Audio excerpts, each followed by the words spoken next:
Hello, everybody, and welcome back to the Hotfix. I'm Brosentia here with a special night of the Hotfix Grudge Match, the show where we bring two people from various gaming communities, get to know them a little bit more, and to settle the ultimate grudges that they have within their lives. I want to remind you, though, Frame Fatales is Games Done Quick's all-women online speedrunning event, and the community is having their event Flame Fatales coming August 13th through 30th. The schedule will be released on July 6th.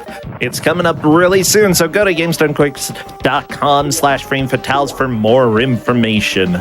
Also, if you missed out on SGDQ 2023 or our Juneteenth celebration, go over to youtube.com/gamesdonequick. Check out some of the VODs over there. There are a lot of great runs. I know that I was not able to stay up 24/7 during GDQ this year, despite all desire. No, I wanted to sleep. I needed sleep.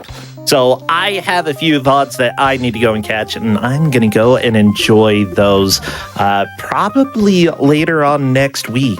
Also, FYI, your subs, Prime Gaming subs, give subs and bits cheered on the GDQ Twitch channel, help support Games Done Quick Hotfix. Please consider subscribing if you enjoy the daily speedrunning content. We definitely rely on the kindness of strangers here, and we love all that you do to support us. With that said, we've got two runners today who are no strangers to speedrunning. In fact, you know, I'd say that they're a little well-known. They've been around for quite a few years. So first off, we have our friend Pwexel here. Hey, Pwexel. Hey, Brosentia. I haven't said that in a while. Oh my gosh, please don't.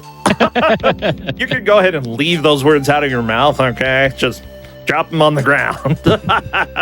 Yeah, good to have you here. Yeah, I know that I've been pretty busy, but I'm really excited because you are in charge of RPG Limit Break, which is coming up in July. And I was taking a look at the schedule today. Unlimited Saga, going to be a hit, everybody. Absolutely an RPG of all time. I know that I asked you for your favorite game and you said no. I did. I have a whole FAQ entry devoted to that. Yeah, but that's about your favorite Final Fantasy. Yeah, or is it about favorite game? Did you expand recently to just deny information on that subject? It's a slippery slope that I'm not really too interested in falling on my face on right now. Oh, okay. That's all right. All right, let's go. We'll stay away from that slippery slope, okay? I can stand on some sturdy ground here. With that said, I know that you said that your favorite food is yes. Yes, I do like food. I do like types of food too. Why did I even send this questionnaire? Yeah, and I like snack foods a lot too, which is what we're here for. Oh, good. Yeah, snack foods are pretty delicious. I think we're going to talk about that a little bit later as well. It'll be good. I want to hear about snacks. I like them. With that said, on the other side, we have our friend High Spirits here. Hello there, High Spirits. Hey, Brosentia. No. Just because Pwexel dropped the words doesn't mean you can pick them up.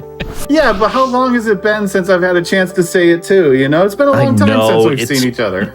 It's been a little while. Well, I'll forgive you. I honestly expect you to say something that's going to make me hurt today. I figured if I said just the word something, it might not have worked out too well. Something. Now, you had a little more depth with favorite game here. You said any Lunar not named Dragon Song. Yeah, Dragon Song, although it is the best Lunar game ever released on the Nintendo DS. Okay. That's about as far as its accolades go. I'm trying to remember if we've had that on Big Bad Game-a-thon when we ran that. It was we did.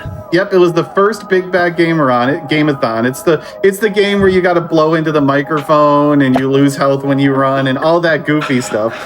Oh, that sounds great. Yeah. Yeah. So anything except for the best one on the Nintendo DS. Exactly. Any but the best one on the Nintendo DS. Okay, good. Yeah, that Big Bad Gameathon run may be responsible for that game being featured in RPG Limit Break. Ooh, it is going to be there this year? Oh, no, that was last time. Well, fine, whatever. 2019, yeah. Oh, okay, so 4 years ago. Yeah. My gosh, welcome to my ability to pay attention to anything. What's a little time anyway? It's all fleeting anyway. Speaking about time, we've got a race here, you know? We shouldn't dilly-dally too much. We've got First Samurai for the Super Nintendo, a game that I have played a reasonable amount of, and I kind of love this. It is a game that I think you can argue is good, but, you know, we'll be able to let you decide as we play. Are you both ready to begin? I think I'm as ready as I'll ever be. Yeah, as ready as we're going to be. Yeah, I'll go ahead and give you a countdown then. Is there a screen I should be on to start or something? You know what? High Spirits is in the option menu. Head over there. That's the start, it starts you off in the option menu. Yeah. That's where I figured is the best. I dig the music in the option menu as well. Oops. High Spirits, what are you doing? Did you start the game? I got fat fingers, okay? I'm trying, I just push around, messing around, and buttons get pressed. Ooh, I believe this is by the makers of Draken, too, actually, Chemco. Oh, yeah. I love Chemco. Okay, I'm in the options menu. Okay. I'm almost back there. Just waiting for High Spirits now. Okay, I'm ready. Okay, 5, 4, 3, 2, 1, go. Good luck to you, Plexel. All right, good luck. So, for those who don't know, Grudge Match is a show that focuses on blind races. What that means is that these two players have not played the game before. They may have not even seen the game before. They might not have known this game existed until this week. And they just have to learn how to play this as well as they can during the hour that we have. Whoever makes the most progress over the hour wins. So, yeah. You've got a sword. Ooh. I just love the very beginning of the game. My sword! My sword! Man, Yeah, this thing has so many tutorials already. Honestly, for the Super Nintendo era, that is... Just given how many games of this era just flat out expected you to read the manual to know like stuff you need to beat the game, period. Yeah, it's very rare for the Super Nintendo to have guides. Wait, what happened to my sword? You know what I wish wasn't as rare, though? Hearing the Hallelujah chorus in a Super Nintendo game. That is just too good. You want to hear it more often? It's great. It's a classic sound effect, you know? Hey, I look at all love the little arrow that says hit while here. I know, there's so many... even modern games don't have this much tutorial. I mean, some of them, actually, I'd say most modern games have done a good job at, intuitively teaching you how to do things and then, making it less intrusive. But for the Super Nintendo era, having in-game directions to, hit this wall is very helpful. Thank you so much, Chemco. Use spell here. Yeah, use spell there. Or use bell, not a spell. Food. I just love it. You get food and it sings hallelujah at you. But which doesn't really seem like it has anything to do with samurais. I don't know. Were there many samurais singing hallelujah back in samurai days? I know I'm old, but I'm not that old. Okay, yeah. Sorry, this did say 1730, so... Yeah, if anybody is old enough in chat to remember the 16 and 1700s, go ahead and let us know. In Japan, no less, too. Oh, yeah. I mean, we're asking for a very specific time frame as well as song. With that said, I know you two pretty well. I do I think that a lot of people here do know Plexel and High Spirits, but Plexel, because you're in the lead, how about you talk for a little bit? And, what do you do in gaming? What is your life? Sure. Well, I'm Poexel. I've been around the speedrunning community for over a decade at this point, which is pretty wild to think about. As far as what I personally do, I mostly do speedruns of retro RPGs like the Final Fantasy series, Chrono Trigger. Right now I'm working on Lufia 2, Rise of the Sinistrals, but another hat I wear is that I'm actually the head organizer for RPG Limit Break, which is a charity event very similar to Games Done Quick, only it's focused on RPGs specifically. And we've been, with a bit of a break during the pandemic, we've been doing in-person charity events since 2015 in support of the National Alliance on Mental Illness, or NAMI. Yes. We've got our event for this year coming up in under a month now, starting on July 16th.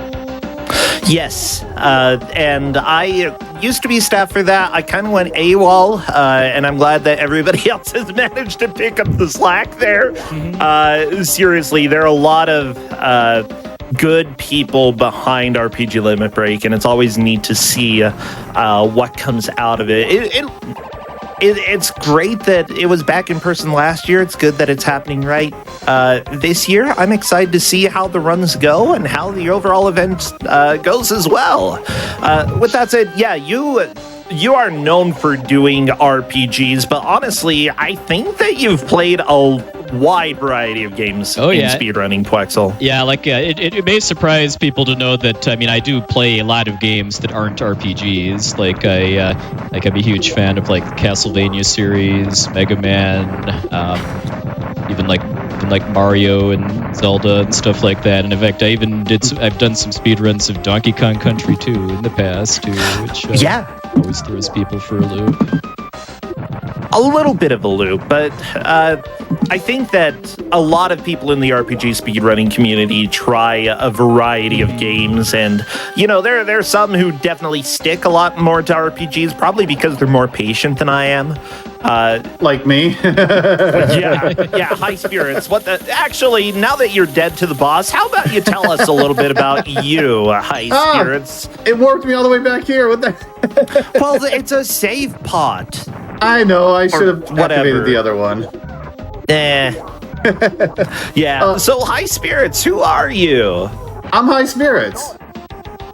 Oh, okay, cool. Well, everybody, this is a great show today. No, tell us more, High Spirits. You're High Spirits. I am also an RPG speedrunner, almost exclusively RPGs. I got a couple of memes that I like to do and things like that, but I pretty much stick to RPGs. In fact, I know that you've done some really long RPGs, some really long runs. What's the longest game that you've done a speed run of, or done a playthrough, live playthrough of? Well, the longest I've ever done was actually all the first 9 Dragon Quest games back to back. And I completed that in 87 hours. I don't... High Spirits... Okay, I'm going to go ahead and say, chat, unless you're prepared to stream for 87 hours straight, don't do it. Don't do that at home. Even if you are prepared, don't do it. But I totally forgot which way I'm supposed to go after dying. Yeah, I kind of distracted you. I don't know, you got to the boss. I can distract you for a little bit. That's all right, I got it. Just go this direction, hopefully. But I'm mostly known for the Lunar series, for Dragon Quest, but I have done over 40 different speedruns in my time, because I've been speedrunning ever since 2014 after good old Crystals for Life, which is where I met a whole bunch of you, including Plexel. Yeah, Crystals for Life, for those who don't know too much, it was an event held in Canada. It was the first RPG speedrunning event that really happened there, and I remember watching from my comfy home all of the people having fun over there, and it was it was a really enjoyable event. I'm glad that it happened and that, like, events have continued to evolve since then. Oh yeah, that's what really got me into speedrunning right there is just going to the event, because I used to be just like just a viewer, you know.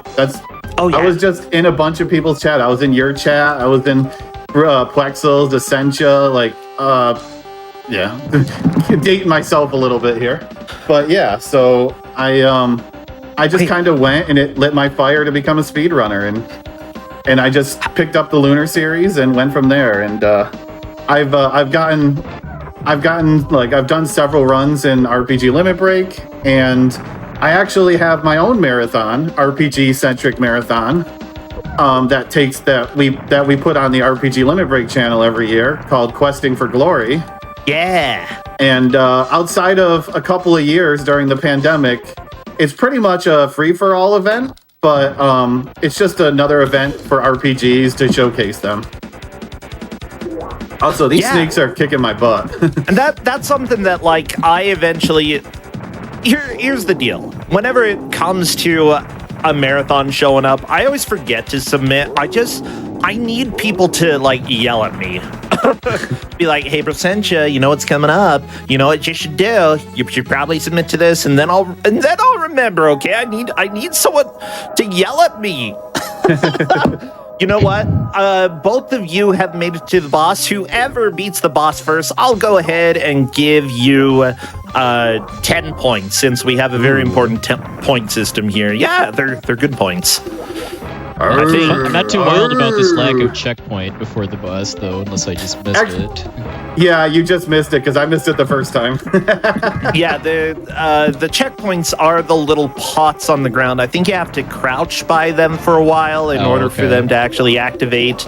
You have to use an item, one of the items, to activate it. Oh, you got to use an item. Okay, the lamps. I tried using a lantern that teleported me back to the beginning of the stage. Oh, don't use that. Use it.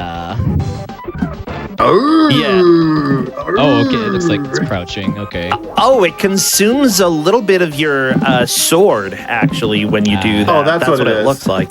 And the sword health is a little bit weird in this game, okay? Because you've got your original health bar, which is the arm on the left side. And when that runs out, it takes away your sword.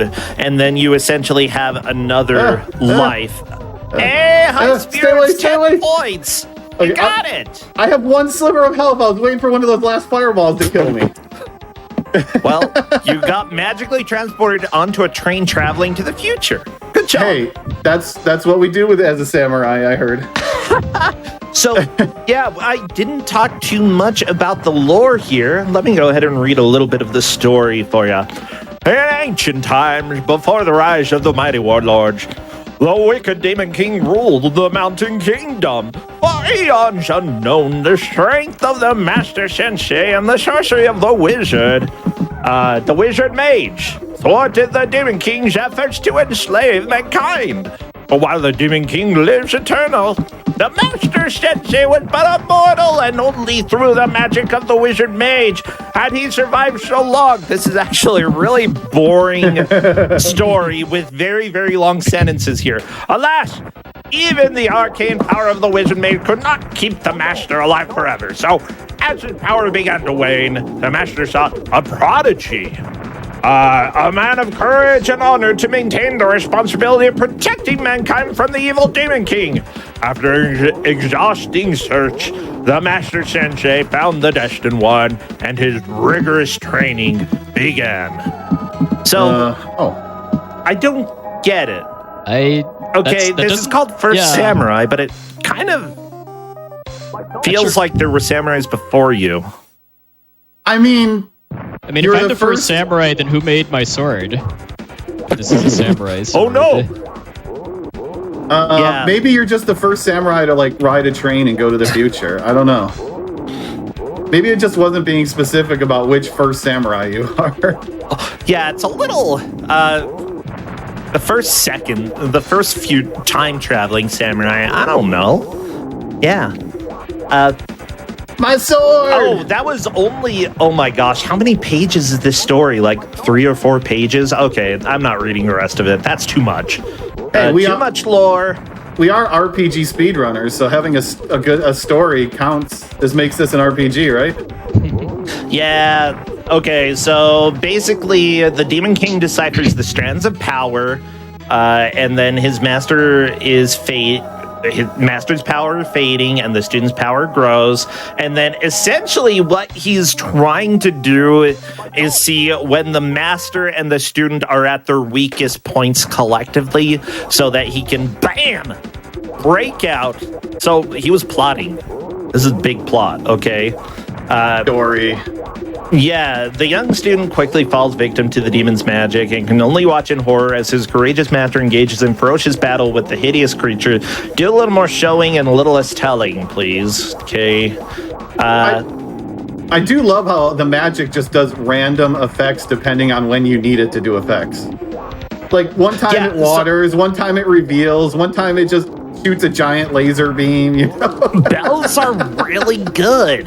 Oh my gosh, Plexel, can you kill the dragons? Right. I think you might have it this time. Like, yeah, the sword has a really strong effect. Oh my gosh, you beat it without losing your sword? I think I would have died again if I'd have lost the sword. The way I found I'll give 15 points. 15 points. Ooh, I eventually got tired of getting hit and just started throwing sub-weapons. Yeah, which I mean is a really valid strat. I love that, like, here's the deal. Your sub-weapon currently high spirits is a grenade. Oh yeah, I haven't tested the grenade kind yet. Of awesome. Yeah, that's. I haven't actually. First rule of being a samurai is throw your grenades. Use grenades. Yeah. Very, very important. Hallelujah! Hallelujah! Hallelujah! Get your grenades, everybody. I mean, you're a time traveling samurai. Maybe the hallelujah makes sense. Maybe. Yeah, and you've got time traveling to the era of George Friedrich Handel or something. Yeah. Well, with that said, essentially the Demon King kills your sensei and then travels into the future because that's what they do, I suppose. Hey, that's what I would do. Yeah. So the mist of the wizard mage enfolds the young warrior. Your training is yet incomplete, but it must be enough. Breathed the spirit. The Demon King knows I cannot fight him alone, as I have no strength of my own and must draw power from someone like you. The balance of your education lies with me, but we have no time to train. You must set. This manual says train so much, but it still hasn't mentioned the time travel train, and I kind of love it. Okay. The balance of your education lies with me, but we have no time to train. You must set off after the Demon King now, while his strength is depleted, and I shall help you along the way. Point the way, spirit, spoke the young warrior. My master's death shall be avenged. Yeah. I mean, it has trains, it has spirits in it. I mean, I can't hate that. It's true. Yeah, and you got your sword back. You're going to be able to suplex this train, though, is what I want to know. I think we can once you collect all 5 idols, which I missed one somewhere. Wow. So I got to go through this entire train trying to find it. So one important thing to note is that occasionally you do lose your sword. When your health meter goes all the way down, it essentially is protection against death and a full health refill. Losing it, though, significantly impacts how your ability to attack enemies. You'll notice, though, that your force on the right side begins to refill again as you defeat enemies, as you go through the levels. So that essentially is when it's filled up again, you get your sword back. You're back in full power. It's a neat little mechanic that I'm not sure it was fully thought out, but my sword. It's kind of I dig it. Yeah, I enjoy it. You can never go wrong with having voice acting on a Super Nintendo game, too. Oh, there it is. Never. Hey, yeah, thank you so much, everybody, for being here in Twitch chat. If you do have any questions, by the way, feel free to ask, because I am watching, and the players here are busy playing the game. I can relay any very important questions to them. I'm punching a wasp right now. That's what I'm doing. This time-traveling train sure has a lot of bees. Oh, it does. So, with that said, this is Grudge Match, and we have a grudge between you two. We do. That we haven't mentioned yet, and we need to talk about this, okay? What is this grudge? So, anyone who knows me, knows there's one thing about my stream, and that is, I love my Nature Valley bars. I think they're the unofficial sponsor of High Spirits, and I think they are the greatest snack bar that you can get. They're of all kinds of varieties. You can have them all kinds of ways, and I think they're the superior snack bar. Okay. So you are Team Nature Valley. I feel like Quaxel here has some different opinions, though. Yeah, I do. I mean, I'm much more of a Cliff Bars main, personally. I do. Nature Valley bars are good, but they're a little too crumbly for me. I mean, I prefer my my snack bars to have a little more kind of softness and stability to them. Yeah, you're. Wait. Did you? I feel like you got a visual demonstration as well. Oh yeah. Do you want to show off the superior one? Yeah. He brought a webcam. Okay, yeah, so I got him to pause the game. Victory prize. Yeah. By the way, GDQ is not sponsored by either of those. You should instead go buy. What can I tell you to buy? Red Bull stuff? I don't know. Look at that. He brings a webcam so he can try to get favor points from actual product placement. Look at this. I mean, it's the first rule of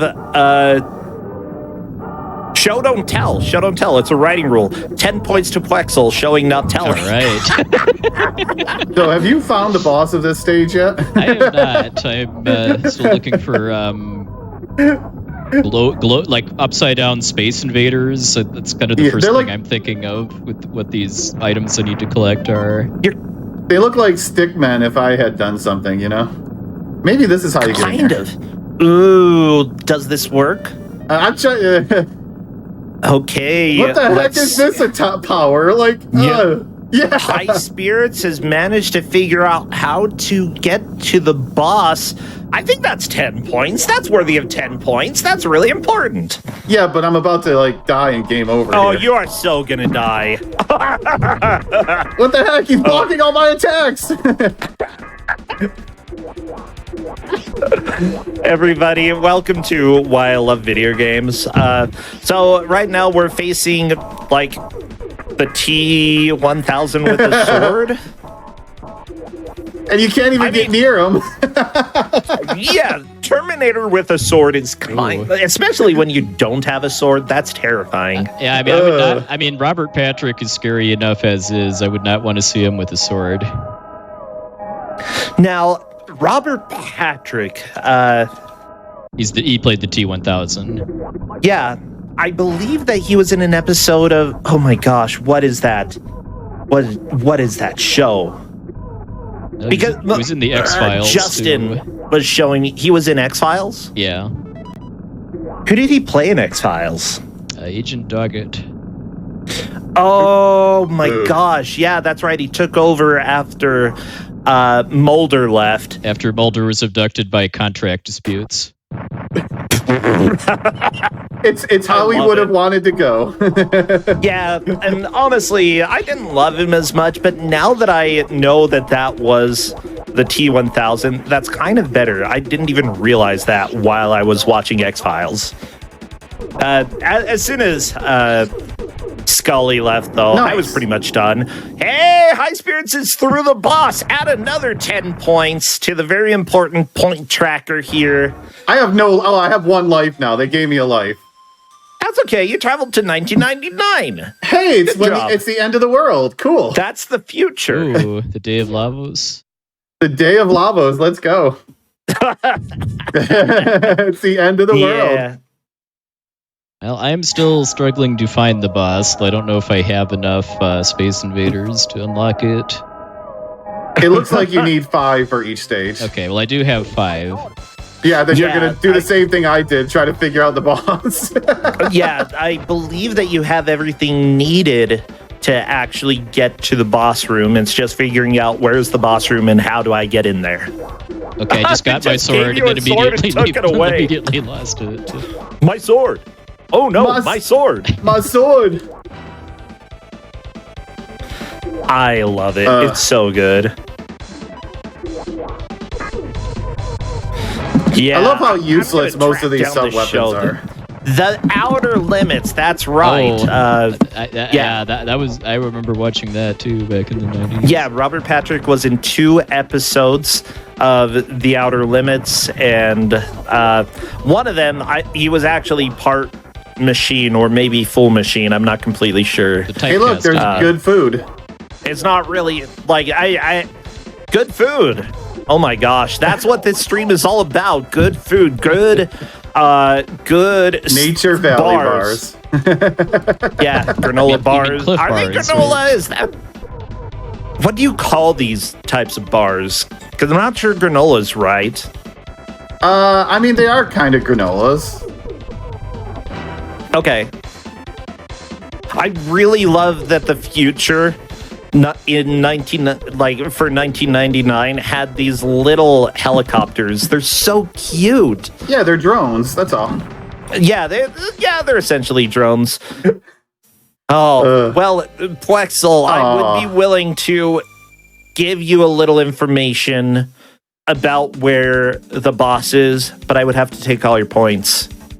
I got put behind Bob, Jumbo, and Bobo. But at least I beat Fire. Yeah, Bobo beat you? Bobo Hideki, yep. Bobo? Whee! Wait, exclamation point. There we go. Yeah. The offer's there if you do want to take it. Yeah, let me give this train one more pass, then I might have to give in. Yeah, that's okay. I like to take points away from people. That's like my prerogative. But with that said, we're making a decent amount of progress in this. Actually, seeing level 3, I've seen multiple people race this game before, and it usually takes quite a while to beat the first level. I feel both of you beat it really, really quickly. Nice. And then level 3, we don't always see level 3. We've already seen it in under 30 minutes. For an hour race, I would say that you both are doing extremely well. Not bad for RPG players, though. Yeah, these RPG players. Yeah, maybe we could. In fact, both of us are actually running games in RPG Limit Break this year too. So maybe we could. High Spirits. What are you running? So I will be co-oping with my good friend Purple Mario, and we will be playing Dragon Quest V on the DS. Ooh. And we'll Wait a second, there's a Purple Mario? Well, Purple Mario 920 even. Oh, wait, how the heck do you get that? But yeah, so we will be running Friday nights, Saturday morning. And we have a bunch of shenanigans and fun things, including picking our wife, which is a big part of the game. And definitely the fighting words part of the game, too. If you pick the wrong wife, just saying. There is no wrong wife. All wives are correct. Yes, all wives are correct. I'm just saying in the context of the game. Oh, okay. Yeah, High Spirits then with Purple Mario playing Dragon Quest V on RPG Limit Break, and that looks like it's going to be July 21st through the 22nd for your run because it's a few hours long. Yeah, it's going to take almost 7 hours to do everything, including incentives. I love that. That's pretty fantastic. What about you, Plexel? What are you running? Well, I'm running a late you're in the release- right place, by the way. You're almost there. You just need to use the thing. Use the force. Ah, okay. Ah, I'm so crap. I was gonna no. Ugh. You gotta take Okay. away like 3 points for that. I can't take away points because I just told him. My yeah, gosh. but that's that's why I said like 3 points. Look at me, backseat gaming here. Plexel, okay, what are you playing? Well, I am going to be running a late release SNES game called Lufia 2: Rise of the Sinistrals, which is probably best known these days as being one of the first randomizers ever made for a mini game called The Ancient Cave. But I'm actually going to be doing something that very few people have the fortitude to do, which is to actually run the main story mode, which Actually play the game. Play the game the way it was meant to be which was played. last seen in Limit Break in 2015, the very first event. Yeah, it's been a little while for that.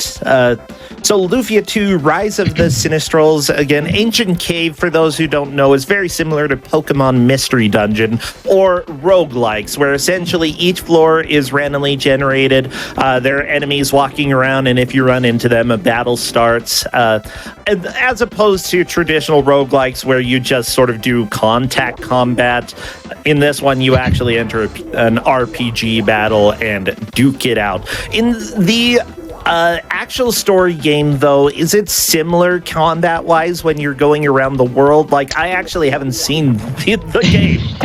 I've only seen Ancient Cave. Well, it's got the same battle engine, but just the way the game and the speedrun works is just very, very different when you're doing a run of the main story. Because first of all, one of the things that makes the game kind of cool and unique is that it's got these kind of Zelda-style puzzle rooms in a lot of the dungeons that sometimes have kind of creative solutions to them.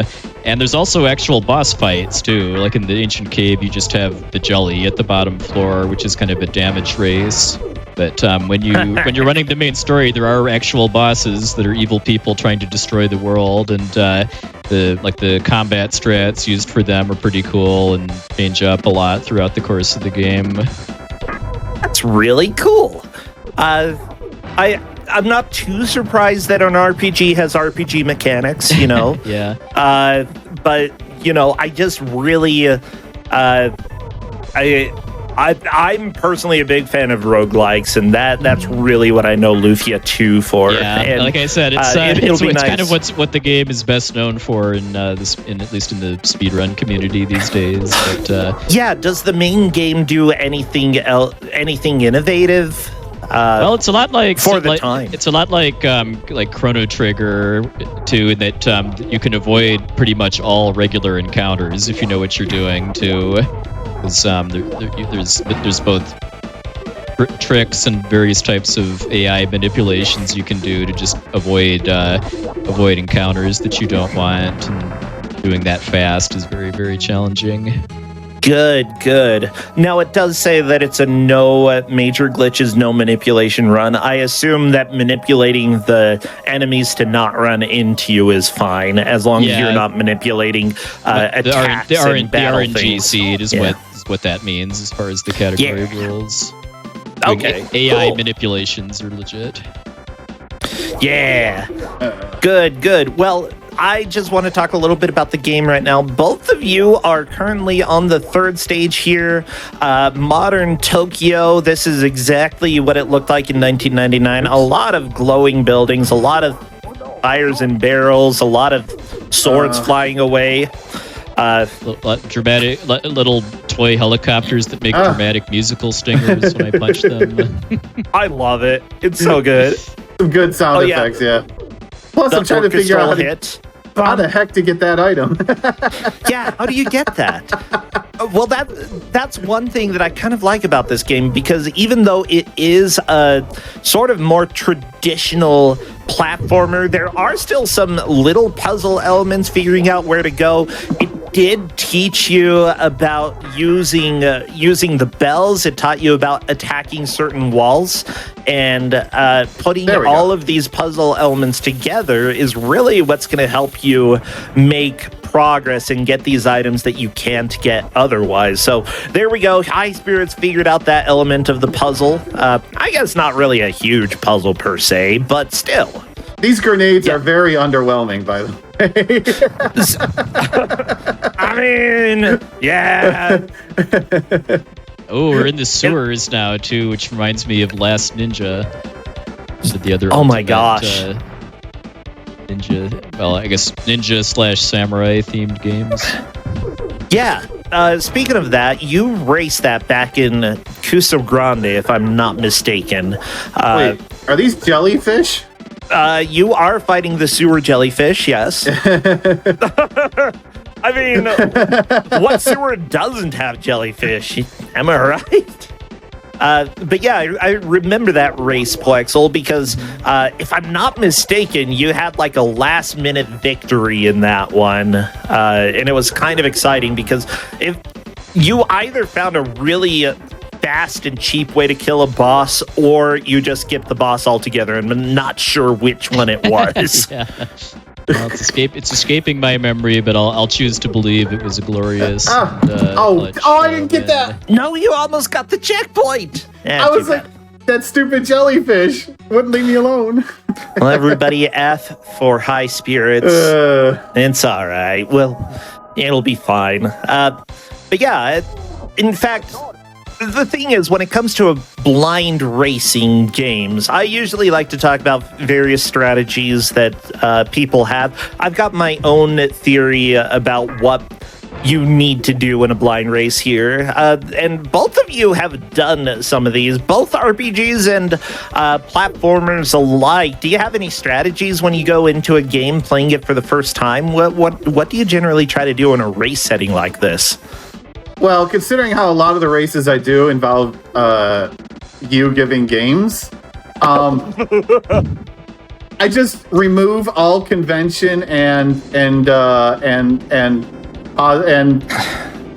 conventional thoughts. There we go. All conventional thoughts are gone. Okay. I love that both of you are actually in the exact same area here, going into the... I don't even know what these are, but I don't like them. They look like giant acorns with spikes on the end of them or something to me. It sort of did, yeah. I think I know what's down there, but I'm not going to go ahead and say. With that said, it's... you say that remove all convention. I'll have you know. Okay, not just convention, but all common sense also. I'll have you know, chat, that they were the ones who said, give us a bad or a weird game. I'm not the one who said I'm giving one out, okay? They're the ones who asked for it. And we were ready for it. Yeah. But yeah, this actually was also a game for Amiga, and I wouldn't be too surprised if the Amiga version were released first. And sort of, like, you can tell a little bit with, like, the style of the HUD, with the style of the graphics that, you know, it isn't your typical Super Nintendo platformer. Yeah, and also, I noticed the options menu had a BGM option, too, which is very uncommon for NES games. Yeah, it is. Ooh. I think I'm missing Amiga usually, or sometimes there were games that you had to choose between music and sound effects. The Super Nintendo was generally more capable of playing both of them at the same time, and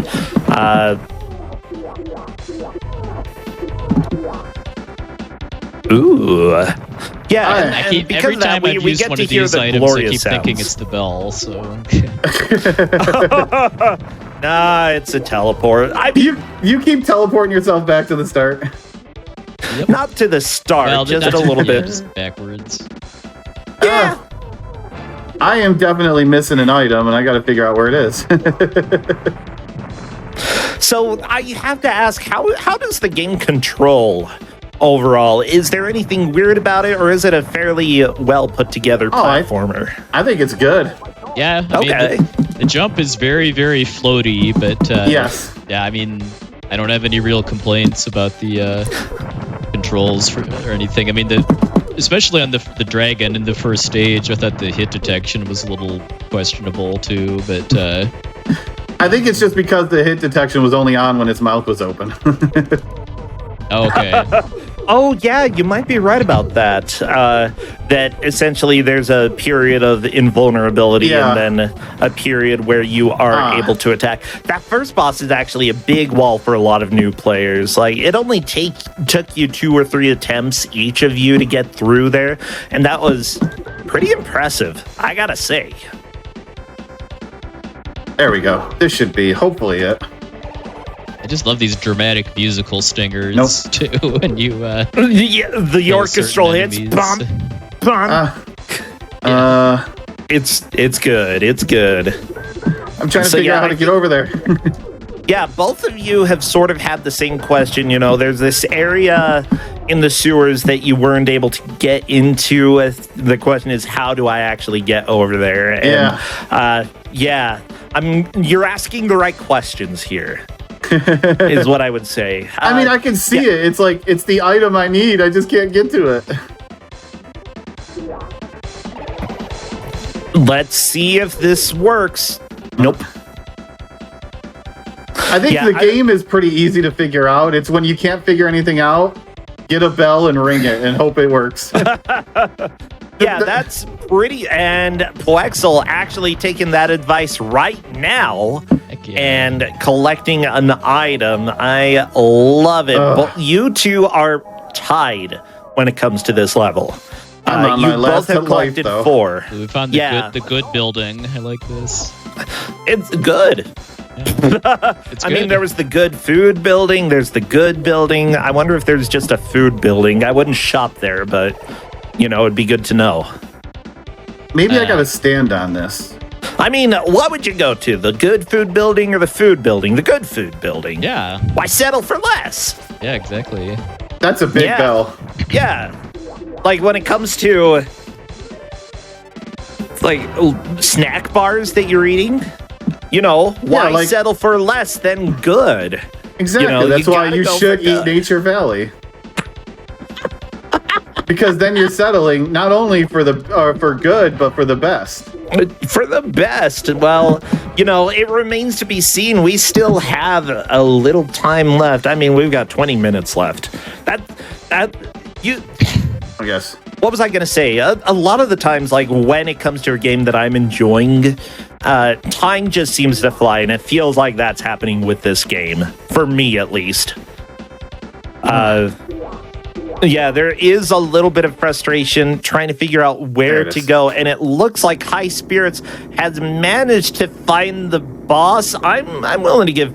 I'm on my last life. How are points doing here? High Spirits, you've got too many points. I mean, you could take a couple away if it makes it. Then so you can add more to it. I'll take away 10 points and give them right back. There we go. Minus 10 plus 10. These light up pagodas in the back that look like they have Christmas lights on them. Yeah. Actually, you know what? I'd be willing to give Poexel some points if Poexel's got, like, a cool story about, I don't know. Oh no, my sword! Cliff bars. No, please don't tell me a cool story about cliff bars unless you were like hiking and there was a really cool cliff that you scaled and like 5 other hikers fell off, but you managed to get up there. Like, that would be a cool story. I mean, for someone who plays a lot of video games, do you really think I've climbed cliffs in my lifetime? I have. And look, I run multiple shows about video games. Come on. Touché. I've climbed almost to the top of the highest mountain in Utah, but then again, I was sort of forced to because I was young and in Boy Scouts, and that's just sort of what you did. At the same time, I still enjoyed the aspects of nature, but I wouldn't have been surprised if we had died because we almost got to the top and then this giant storm showed up. Lightning, rain, snow all around us. My father and I hid in this little alcove and there was a plaque sitting there saying, so-and-so got struck by lightning and died in this exact spot. And I'm like, there's lightning everywhere around us. This isn't good. This isn't good at all. Luckily, we didn't get struck by lightning and die, so that was nice. It was just really cold and wet. We did not go all the way to the top of the mountain, which was a good idea. Sounds like it, yeah. Yeah. Well, great. Now I have to give myself points. I give myself 10 points because I just told a great story. That was a good story. You should give yourself like at least 15 points. I mean, wait, how many points does Plexel have? Because then you should give that +1. Why? I don't know. Just that's actually like fewer points than what you suggested. What are you talking about? No, 15 points for me. Okay, fewer points. You know, no, I'm gonna donate those points to the Plexel Cliff Bar Foundation. Okay. That's what I like to Wow, get. now we got bias. Wait a second. Like 15 points. Wait a second. Okay, has he finished the third boss yet?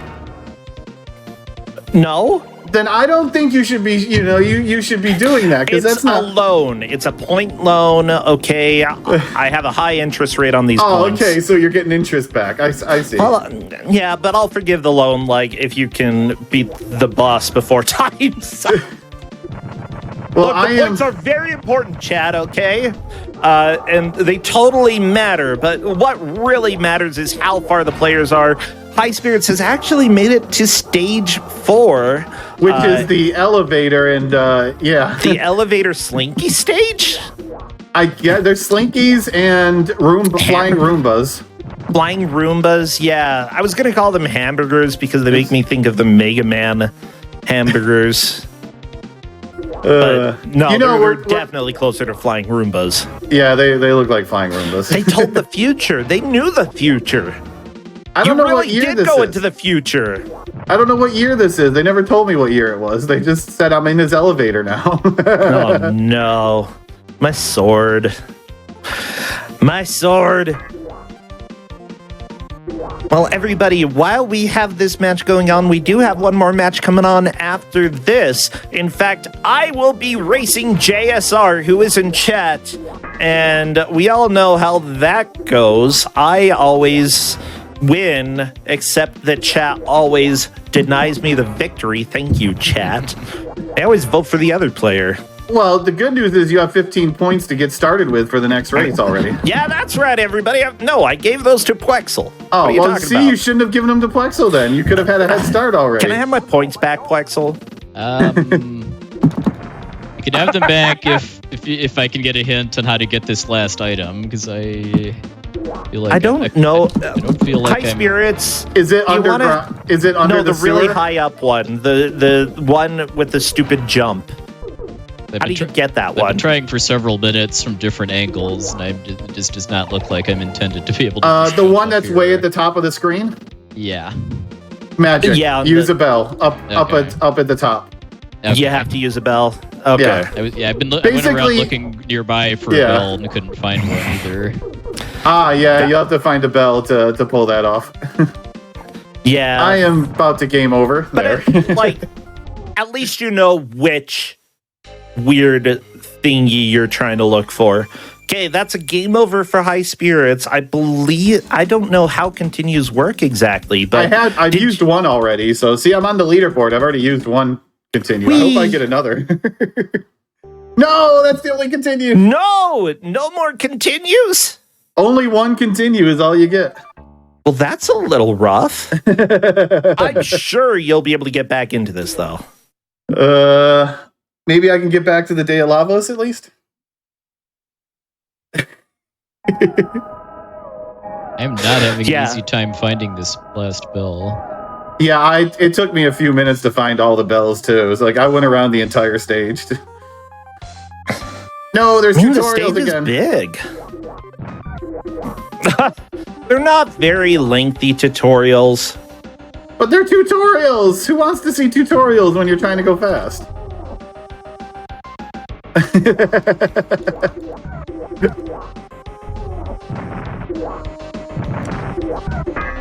Okay, you know what?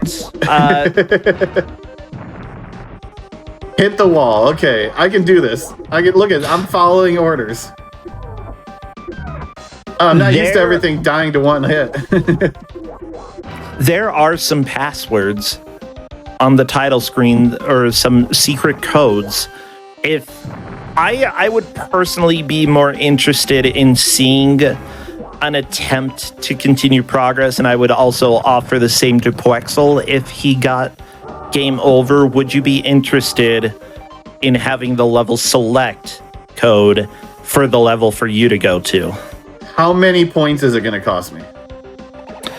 Oh, that's rough. It's at least 20 points. Do I have 20 points? I'm sure you've got at least 20. Let me see. Okay, yeah, you've got 35. You can afford this. Deal, I'll take it. Okay. To go, I believe the level you were on is 2-2. Go back to the title screen and hold L, R, X, A, and then press left. Thank you, Game FAQs. On the title screen is when you should do that. LRXA, and then press left. I'm taking those points, though. I'm going to go ahead and buy myself a new car with them. They're really valuable points. I heard sounds. Is that right? Let's find out. Nope. 1730 Battlefield. I'm not sure which one's considered the title screen, because once you touch something, like it just starts the game. What the heck? Maybe you can try here. Poexel has one more continue. I know, and we get to... That's okay. Poexel is going to keep trying to do this, and we'll see if... My sword.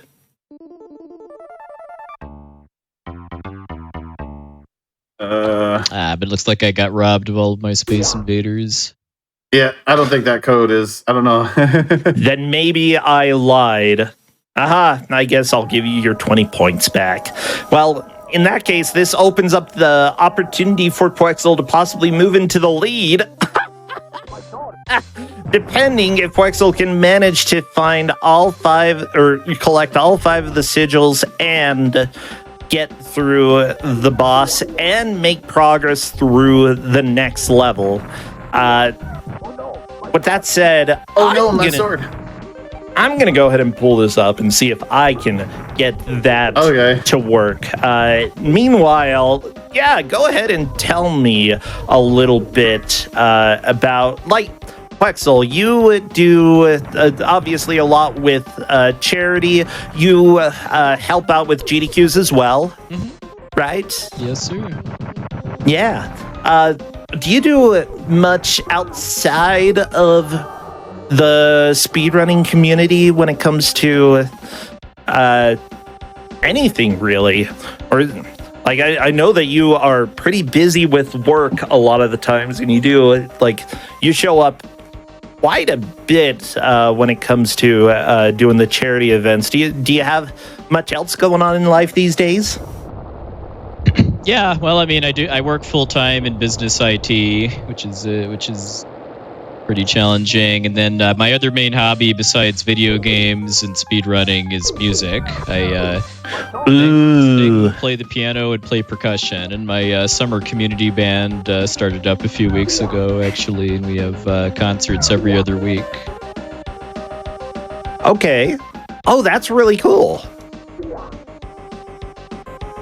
Let's see. Okay, I was looking up Last Samurai, but this is the first Samurai. I got them confused right there. Yeah, I need to do more with music. I did a lot when I was younger. I still do play the piano, and let's see.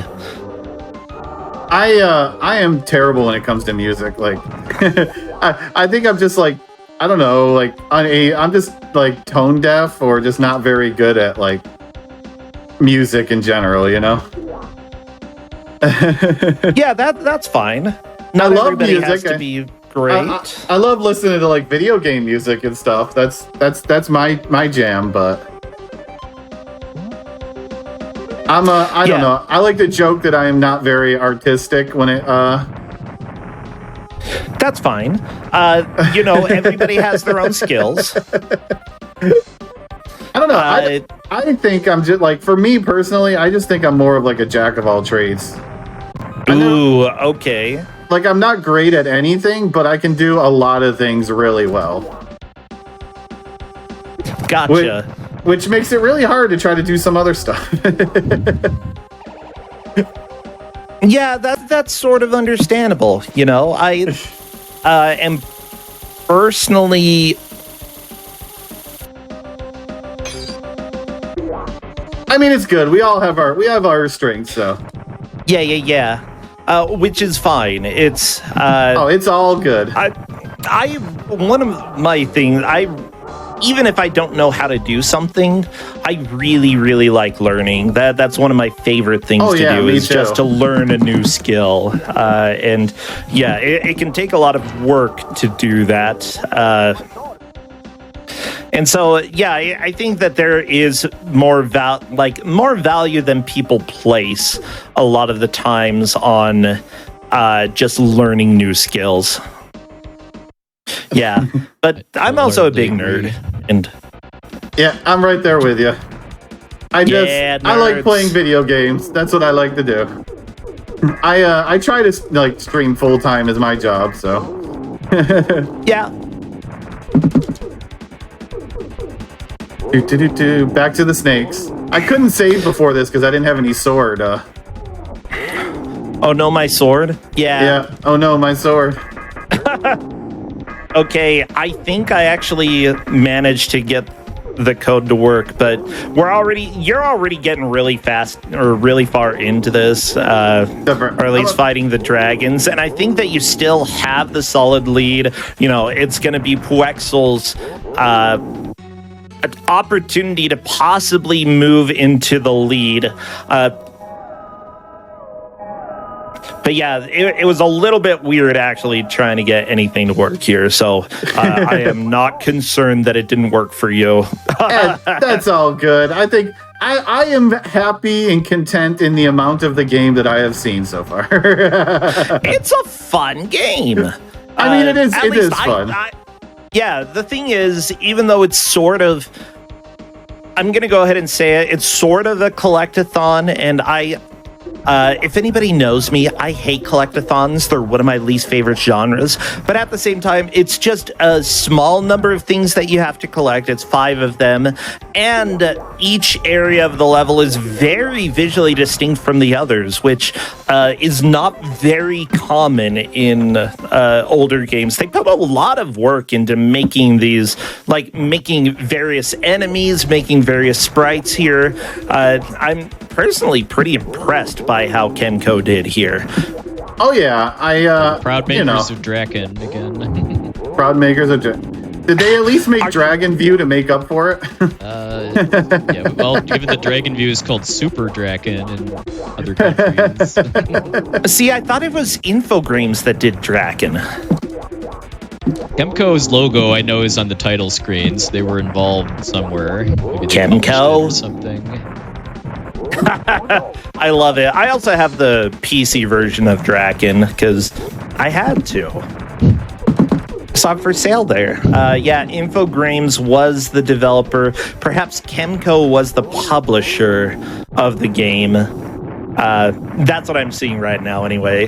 Vivid Image was technically the company that made this game. They made First Samurai. They also made Second Samurai. Huh. How many samurais are there? There are 2 of them. That's all I'm seeing. First Samurai and Second Samurai. No more samurais allowed. You know, I don't know, because in my heart, I think Rising Zan is the best samurai. Oh, Rising Zan.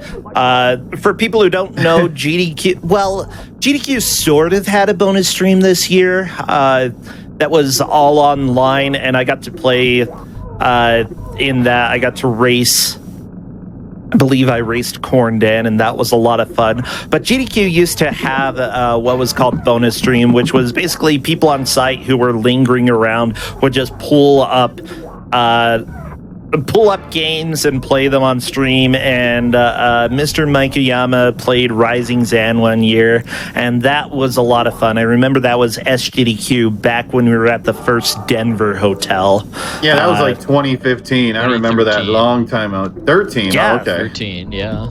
I believe 13, the year that I did Final Fantasy IV. Yep. I remember that SGDQ. That was one of the first. That was probably the first speedrunning event that I ever watched, though. It was so much fun. Yeah. I'm really glad that too. That was a really fun run.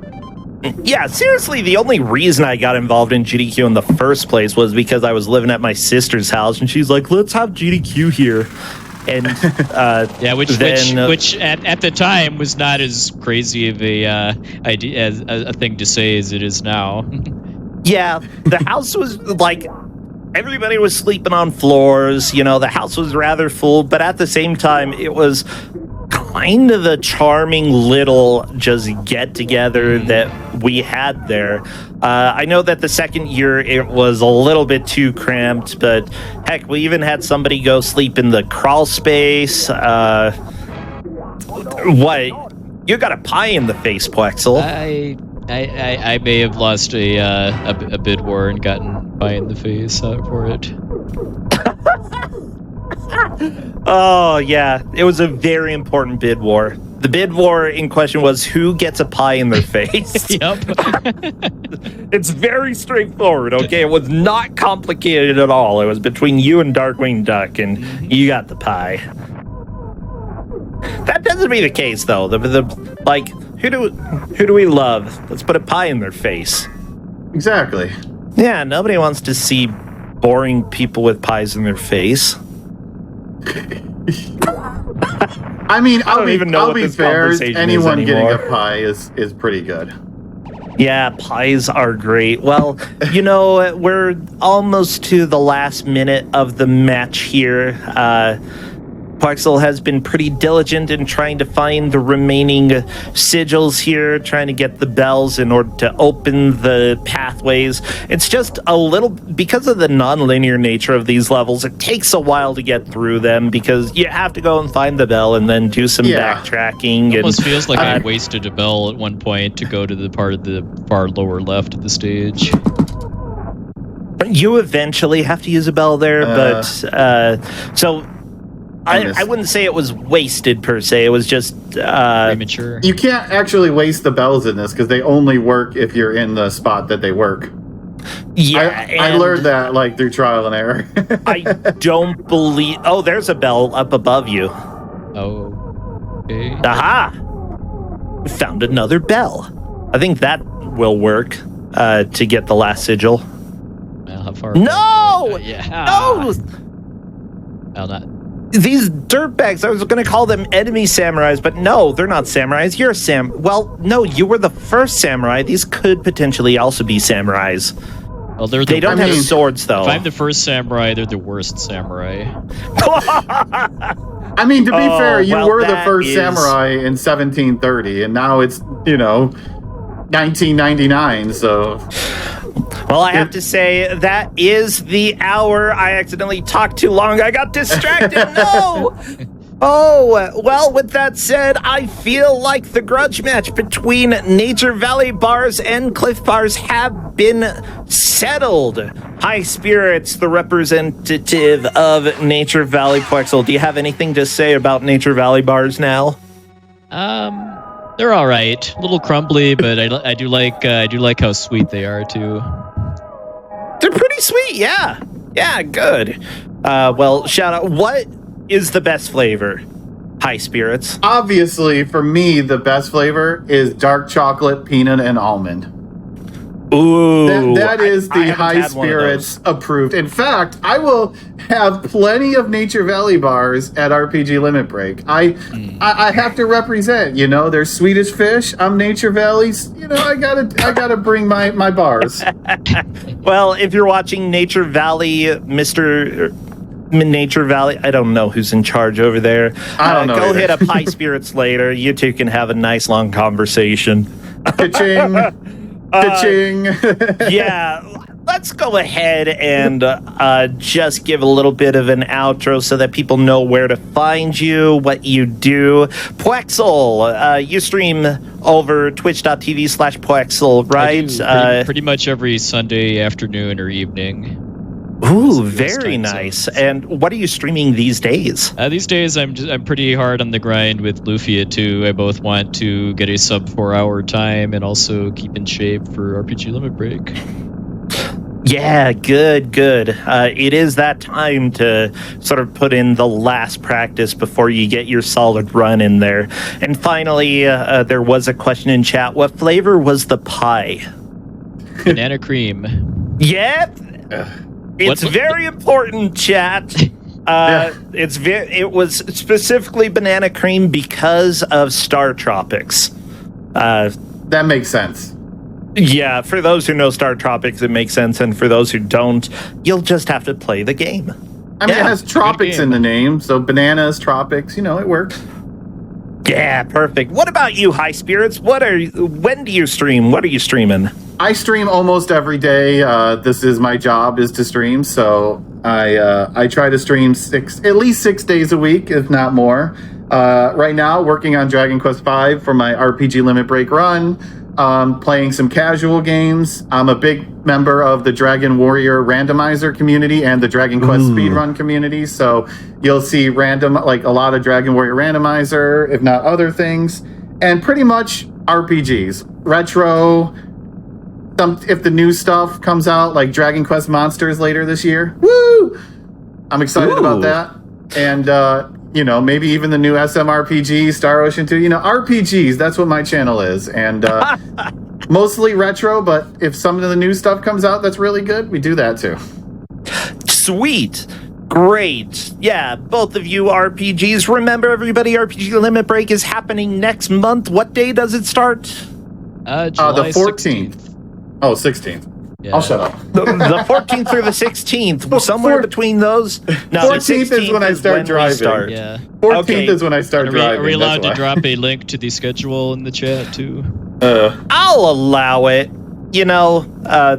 I feel like there's a lot of crossover between the two communities, and I really love to be able to share a little bit with everybody what is happening in various gaming communities. So yes, RPGLimitBreak.com.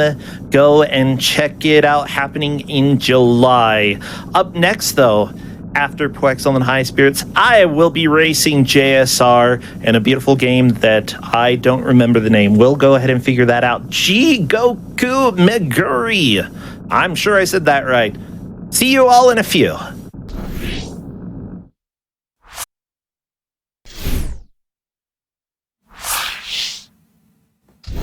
Hello, everybody, and welcome back to the Hotfix Grudge Match. I'm Brosentia here. The Hotfix Grudge Match is a show that focuses on blind races, essentially players playing against each other in a game that they have never played before.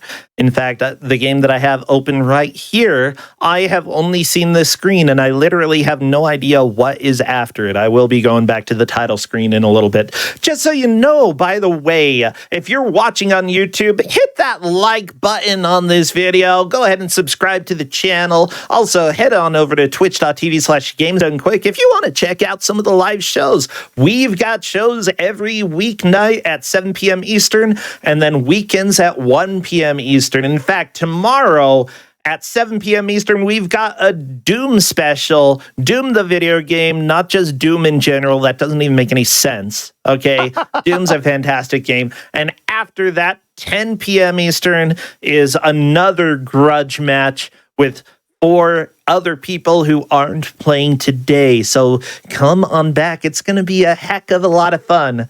Also, this weekend at 1 p.m. Eastern, we have special one-offs. We've, in fact, got Crash Bandicoot on Saturday, 20 Years of Golden Sun, The Lost Age on Sunday. These specials are a lot of fun. It's going to be really cool to see what the various players have. So, grudge match today. Let's stop talking about the future. Let's talk about the present here, because I've got my friend here, JSR. Hello, how are you doing, JSR? Dude, I'm ready to go. I have been a huge fan of the events you've put on in the past, and I'm both excited, and I'm not gonna pretend I'm not a little terrified of what we're in for tonight. But either way, no matter what goes down with the game, super serious. Oh, yeah. No, I'm just kidding. Yeah, well, No, I'm excited. Yeah, with that said, like, you've done speedruns at GDQs before as well, and I know that you ran Fester's Quest. I know that because I used to run Fester's Quest. But what the crap just happened on my screen? I don't know. I'm going back to the title screen now. Please let me.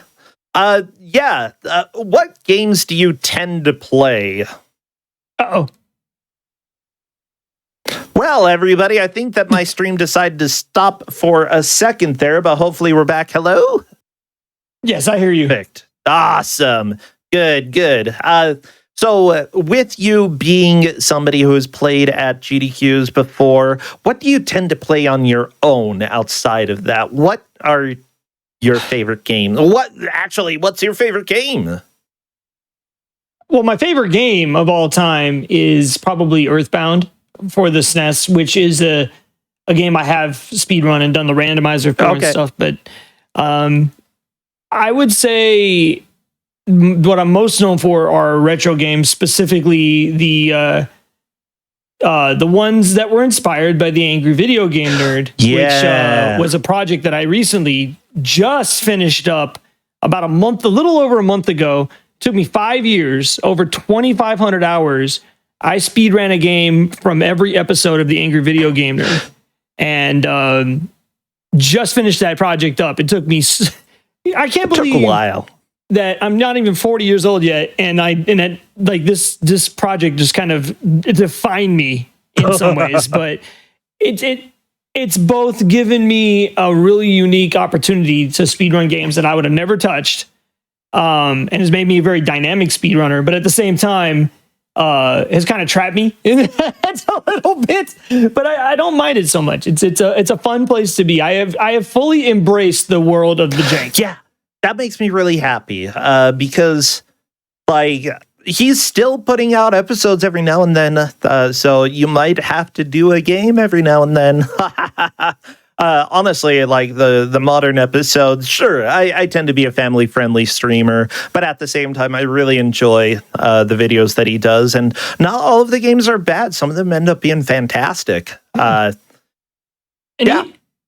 we've talked about this a little bit, like, even bad games can be great speedruns. You know what?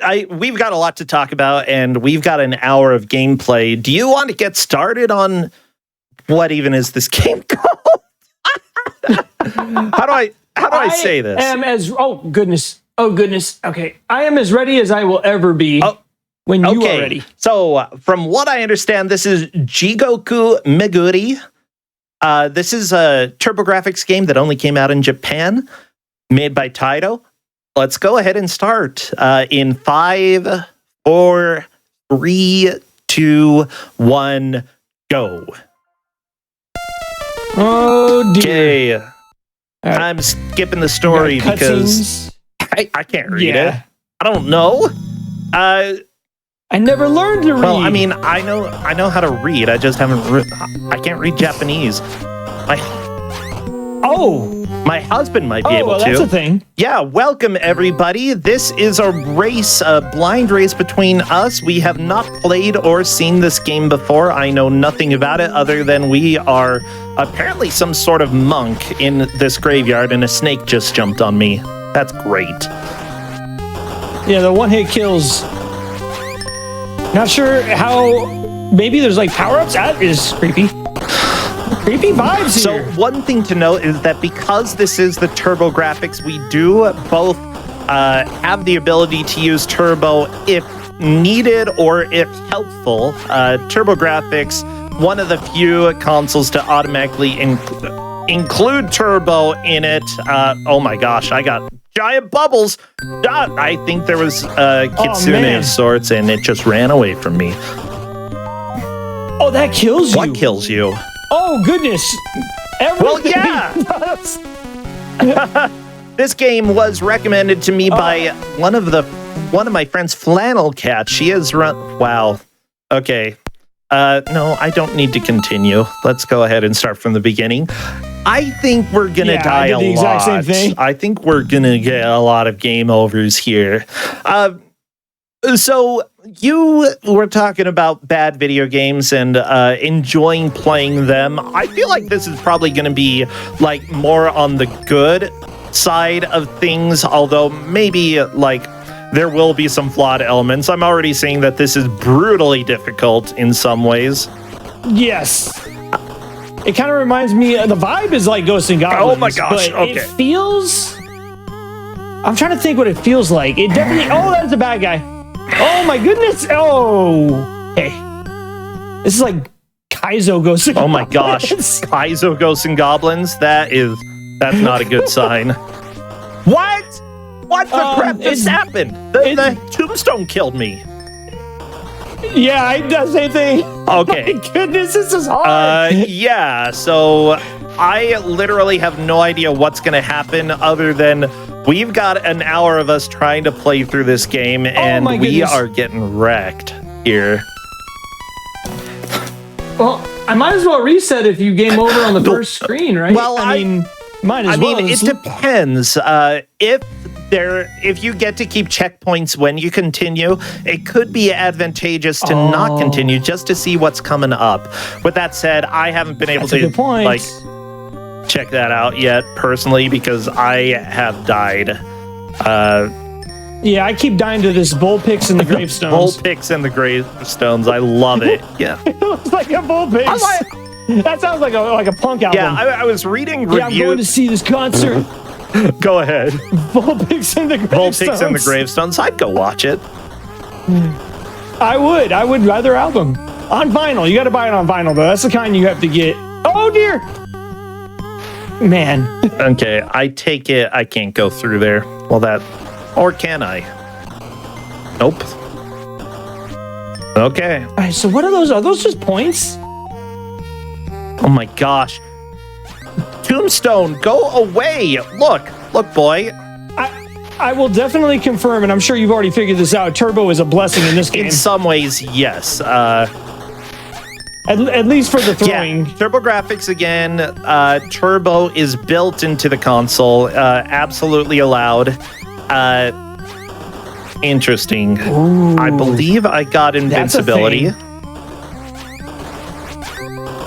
Now, one thing to note is that in these levels, we do not know where we're supposed to go, and it appears that, like, at this point, I'm getting a little bit to a non-linear area, and so I'm just, like, these ladders are kind of being a bit of a problem.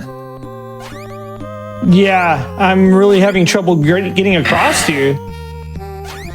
Oh. Okay, there we go. I believe I killed the little... I don't know what I'm going to call ghost spawners. I don't know. Sure, they're ghosts. They're deadly. I can guarantee that much. Okay, what about this fella? Level 1 is down for me. Oh. And on to next level, level 2. But yeah, the only information that I found about this game before, while I was trying to find just a list of controls in case this ended up being something with very specific controls. Didn't find anything. There's really like no information about this that was like, if I read more than the first sentence or so, it's going to be spoilers, so I'm not going to spoil myself with it. With that said, this game, it has a really cute style to it, and I'm shocked that I didn't die there, so that was cool. Yeah, there's definitely a cool art vibe to it. It reminds me of something, and I just can't quite put my finger on what it is. Yeah, definitely good. This is not a bad game. So far, this is pretty good. There might end up being something that's just BS that we don't know about. We'll have to find out. So it looks like you actually do have some unique abilities that you can, if you have enough power, I don't know exactly how to get powered, you can actually do additional attacks with it. In fact, I was shooting some of these red, oh my gosh, I drowned. Okay. Yeah, I'm still struggling. I'm still in level 1 jail. That's okay. Level 2 is going to be a little bit difficult. Ooh, however, it looks like the goddess that respawned me here actually gave me a weapon up so that I could actually start with something after using it to continue. So keep your eye open for that. She might be willing to help. That killed me? But yeah, all I saw story-wise was that you are a monk and this is a scary game. And I'm like, it's cute but scary? What does that even mean? But now I sort of understand that description that random website gave to me. I'm going to wait for this spike ball to move because I do not trust it. I trust nothing. Yeah, everything kills you in this game. So far, yeah. Oh, this music on stage 2 is kind of cool though, and I'm digging this whole I don't want to spoil what's going to happen. It's kind of neat. I really enjoy it. I finally made it to stage 2, so I'm not in stage 1 jail anymore, which is good news. Oh, this is cool. Jeez. Yeah. You're in a little boat. I don't understand. Like, I don't think this is how water works. But when you do have a different colored ball, you can actually do additional magical attacks with it. I'm not going to tell you, though. I'm going to give myself 10 points for figuring that out. Oh, baby. And then dying to the piranha. Thank you, piranha. No, yeah, this is kind of the kind of game that it feels like it's trial and error. Like, you're going to game over a lot. You're going to easily find yourself in that game over loop. But once you figure something out, you know what it reminds me of is like Famicom Star Wars. You ever play that one? Are you talking about Namco Star Wars? Yes. It's with Sausage Vader? Like, not so much in how it plays or anything, but like just the feel of like how you make progression, which I'm not making much of. What's funny is that the person who suggested this game to me, I actually had her on Grudge Match playing Namco Star Wars. And she loved it, I hope. Unless she didn't, I don't know. I think that I love Namco Star Wars. I love Sausage Vader. I love that he's a scorpion. It honestly helps the movies make a lot more sense. All right. You know, it makes fun. The real Sith was never Jar Jar. They all said it was Jar Jar. It was a scorpion. That's the real special edition we need. Yeah, and then that's Luke just true. becomes a bug guy. Oh my gosh, Luke becomes a bug guy. I should have attacked. I ran. So, question. This is Grudge Match, and I guess we need to talk about a grudge if we have one. Do we have a grudge of sorts? Oh, yeah. Years and years, brother. Oh, yeah. No, I'm just kidding. I would say not so much a grudge, but I feel like you and I are two of the people in the retro scene that have that reputation for enjoying the jank in life. That have kind of built that reputation. Oh my gosh, for better or for worse. Why? Okay, come here. Yeah, like what's weird is that like we've interacted a little bit, but not nearly as much as like you would think. And we honestly need to do more stuff together. We're going to be working on a video together that deals with bad video games. And did I really not continue? My gosh. Okay, be careful. Hit start to continue. If you don't, you will go back to the beginning of the game. Just FYI, okay, just in case you didn't know, I'm going to go ahead and give myself 50 pity points. I'm getting a lot of points today. That's great. No. 50 pity points for me, self-granted. Here's a pro tip. I've got one for you. If you get on the crumbly bridge, don't let the bridge crumble and then fall in the lava. Yeah. That kills you. Yeah, that does. That's usually not what you want. Have you figured out how to do the magic attack? Yes, yeah, I did on the ladder anyways, like down, it was down in attack, right? Yeah, that's correct. I'll give you like a point for that. That's cool. I know I'll take any points I can get here. You'll take any points? Okay. Chat, I apologize. I am the... Actually, no, I don't apologize. This is my show. My theory is that if it's my show, I should win if I'm playing. Oh, wait, did I just bounce on the lava? I'm pretty sure I just bounced on the lava. Oh, that's cool. Oh, I did not bounce on the lava that time. I definitely burned my biscuits. I like that the kitsune that shows up has a cuckoo clock sound effect. That's kind of cool. I'm not sure why it has a cuckoo clock sound effect, but, you know. I do believe I may be on my last life here. And I just got eaten by a firefish, as one does.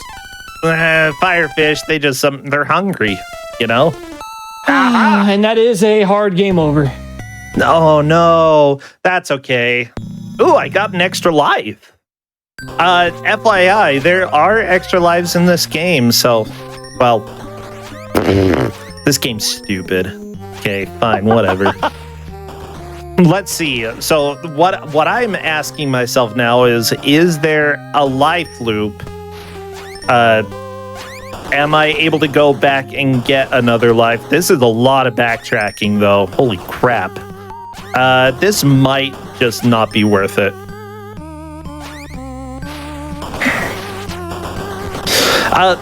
Yeah. With that said, I know that you have been working on a lot of videos.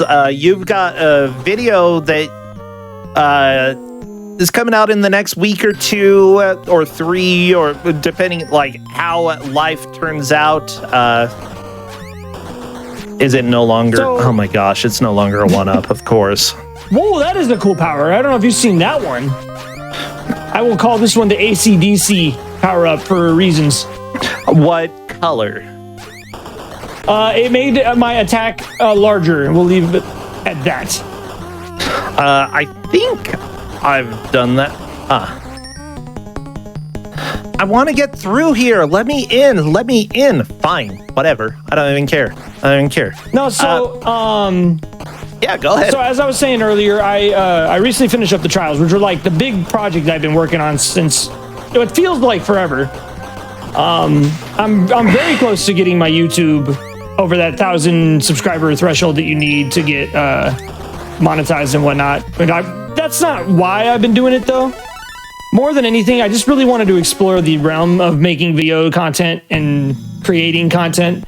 So I've been looking outside the box on normal speedrun content. I'm still doing normal speedrun content. In fact, I just before this stream got back into Bart versus the Space Mutants from one of the AVGN games that I hadn't played in a while, and I got a PB tonight.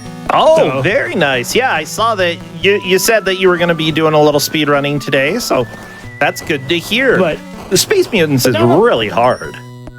This is really hard. but not only speedrun content, like trying to go outside the box a bit and get a little creative with what I'm doing. Like, for example, although I've been kind of planning this for years now, I have a very smart dog. You might think, what does that have to do with anything?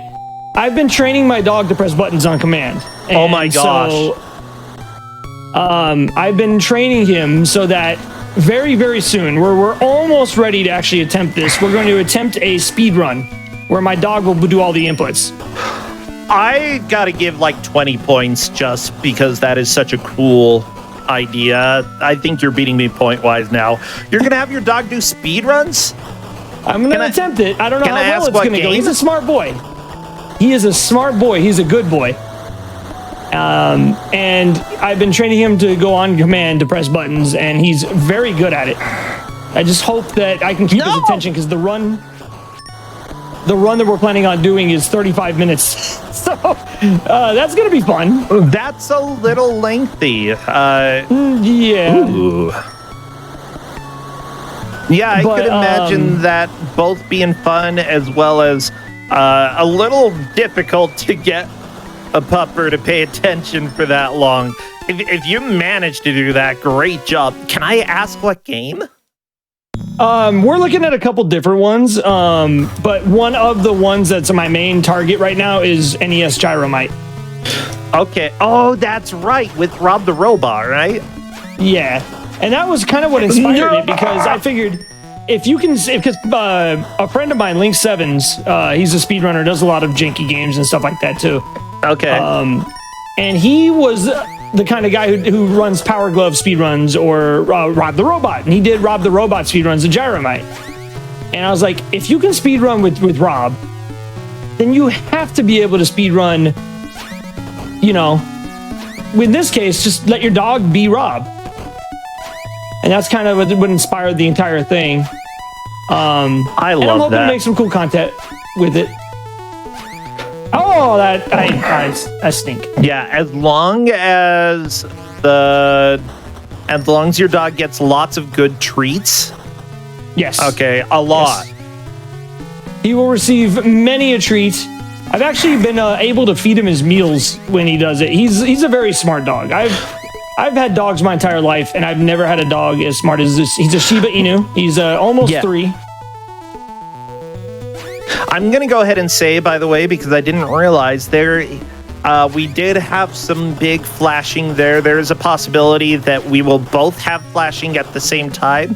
And if so, that could be a bigger issue for people. So be aware, there is a decent, it's retro games. There's always the risk of having flashing, especially if this is something that we haven't played before and don't know what's coming up. So there may be even worse coming up. Be aware. Yeah, Shibas, they're dorks, and they also sometimes are very, maybe needy isn't the right term, but sort of drama. Oh yes. Bathing my dog is a lot of fun, and I don't do it because of that. He screams like I'm actually stabbing him with a hot coal or something. He screams. Oh, beautiful. And I'm worried that my neighbors are going to hear it and call the police on me or something. But oh dear,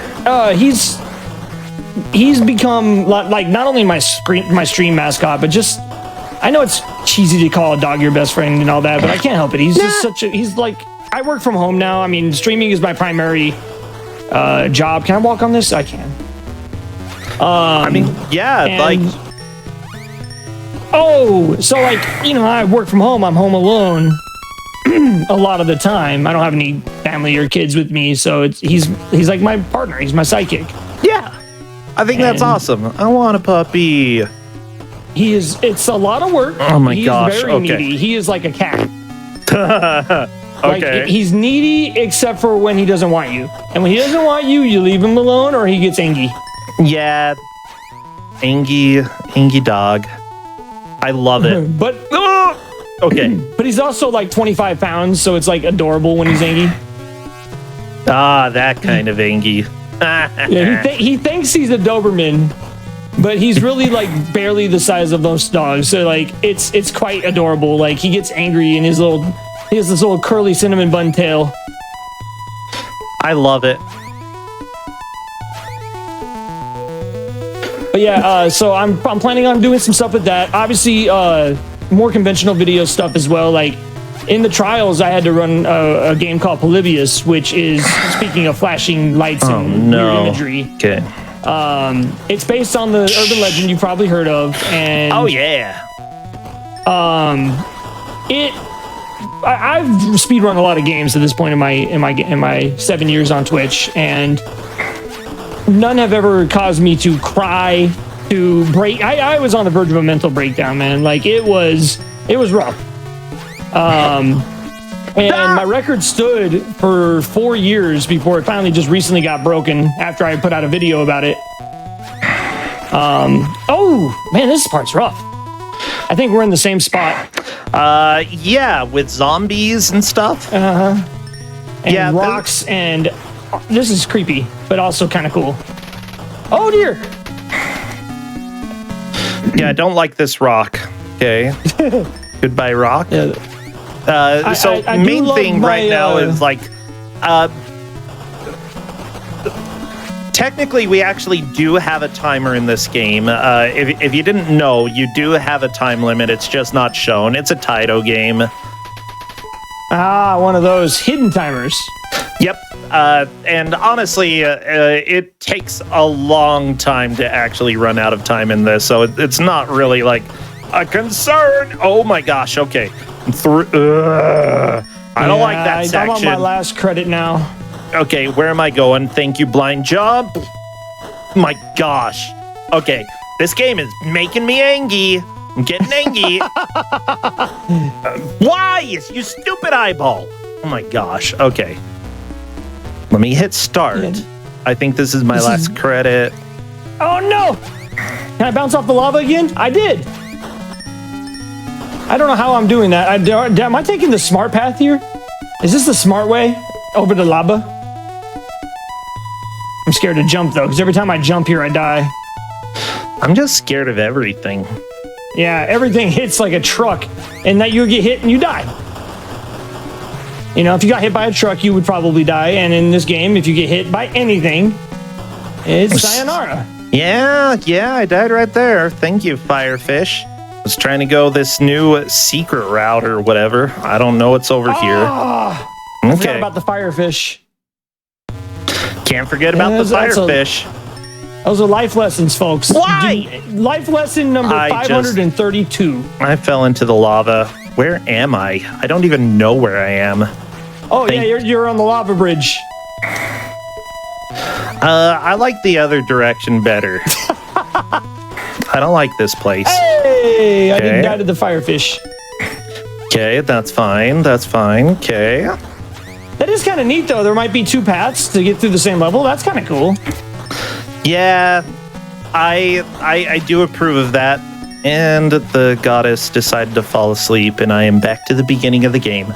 People are asking what this game is. This is Jigoku Meguri. I do not know what that means, but essentially we are a monk walking around throwing balls, and everything wants us dead. I presume we are probably also exorcists of sorts. That's what I feel. Yeah, it almost feels like we're fighting evil, but like in a very literal sense. Yeah, it's like... It's hard to tell, though.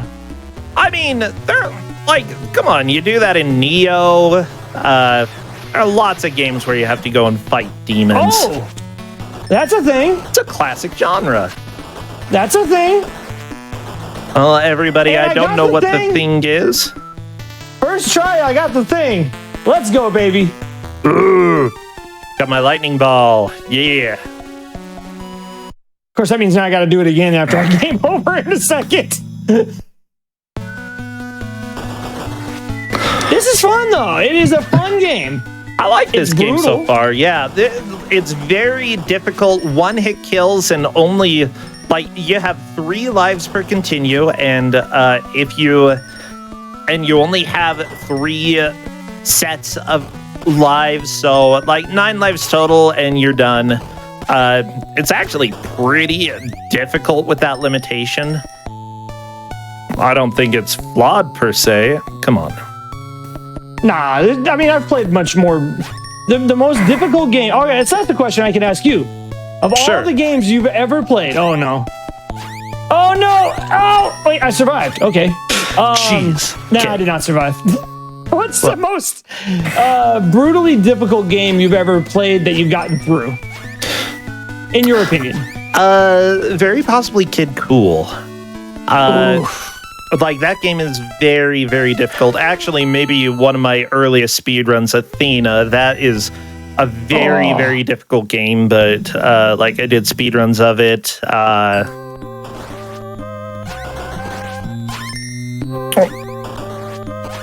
Like, if the same... Go ahead.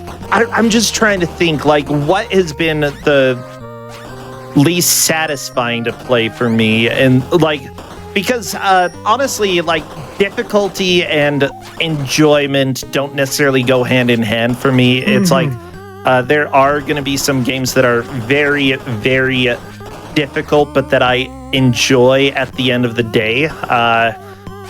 Kid Cool is probably the least enjoyable game that I've tried to do speedruns of. I hate Kid Cool so much. Okay, it is such a bad game. It's totally a meme that somebody promised for me that I was gonna get a sub 20 in Kid Cool, and I, of course, sitting on the couch at GDQ said sure, and now it plagues me forever.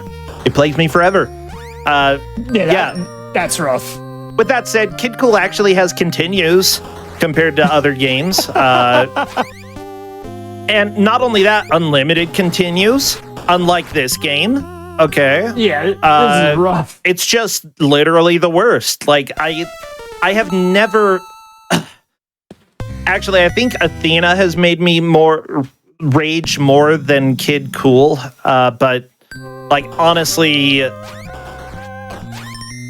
It's a tall order to find something that is as infuriating as Athena. Every time, I can go back and play it. I could go back and speedrun it probably right now if I wanted to, and I would still be yelling at the game immediately. I would, I'm fairly good at being able to be patient with games, but that game makes me angrier than any other game out there. Although Miracle Rocket, if I tried to speedrun Miracle Rocket, that might do more. That's a game that I believe that the same company that did the Athena port for NES made that game, and it is special. If you've never played it, you should. You will laugh at some of the stuff in it. It's really, really bad, though. The thing about Athena that makes me so angry, though, is that you can literally get to a point where if you die on a level, despite continuing, you literally cannot continue on. You are soft-locked until you reset and play through the entire game because you lose a key item because you died.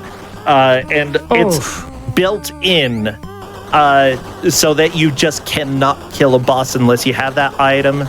It's bad. It's bad. The arcade version is harder than the NES version, but actually looks nice, and the music sounds a little bit better. But I think I'd rather play the NES version. I don't know. Athena is my nemesis for life.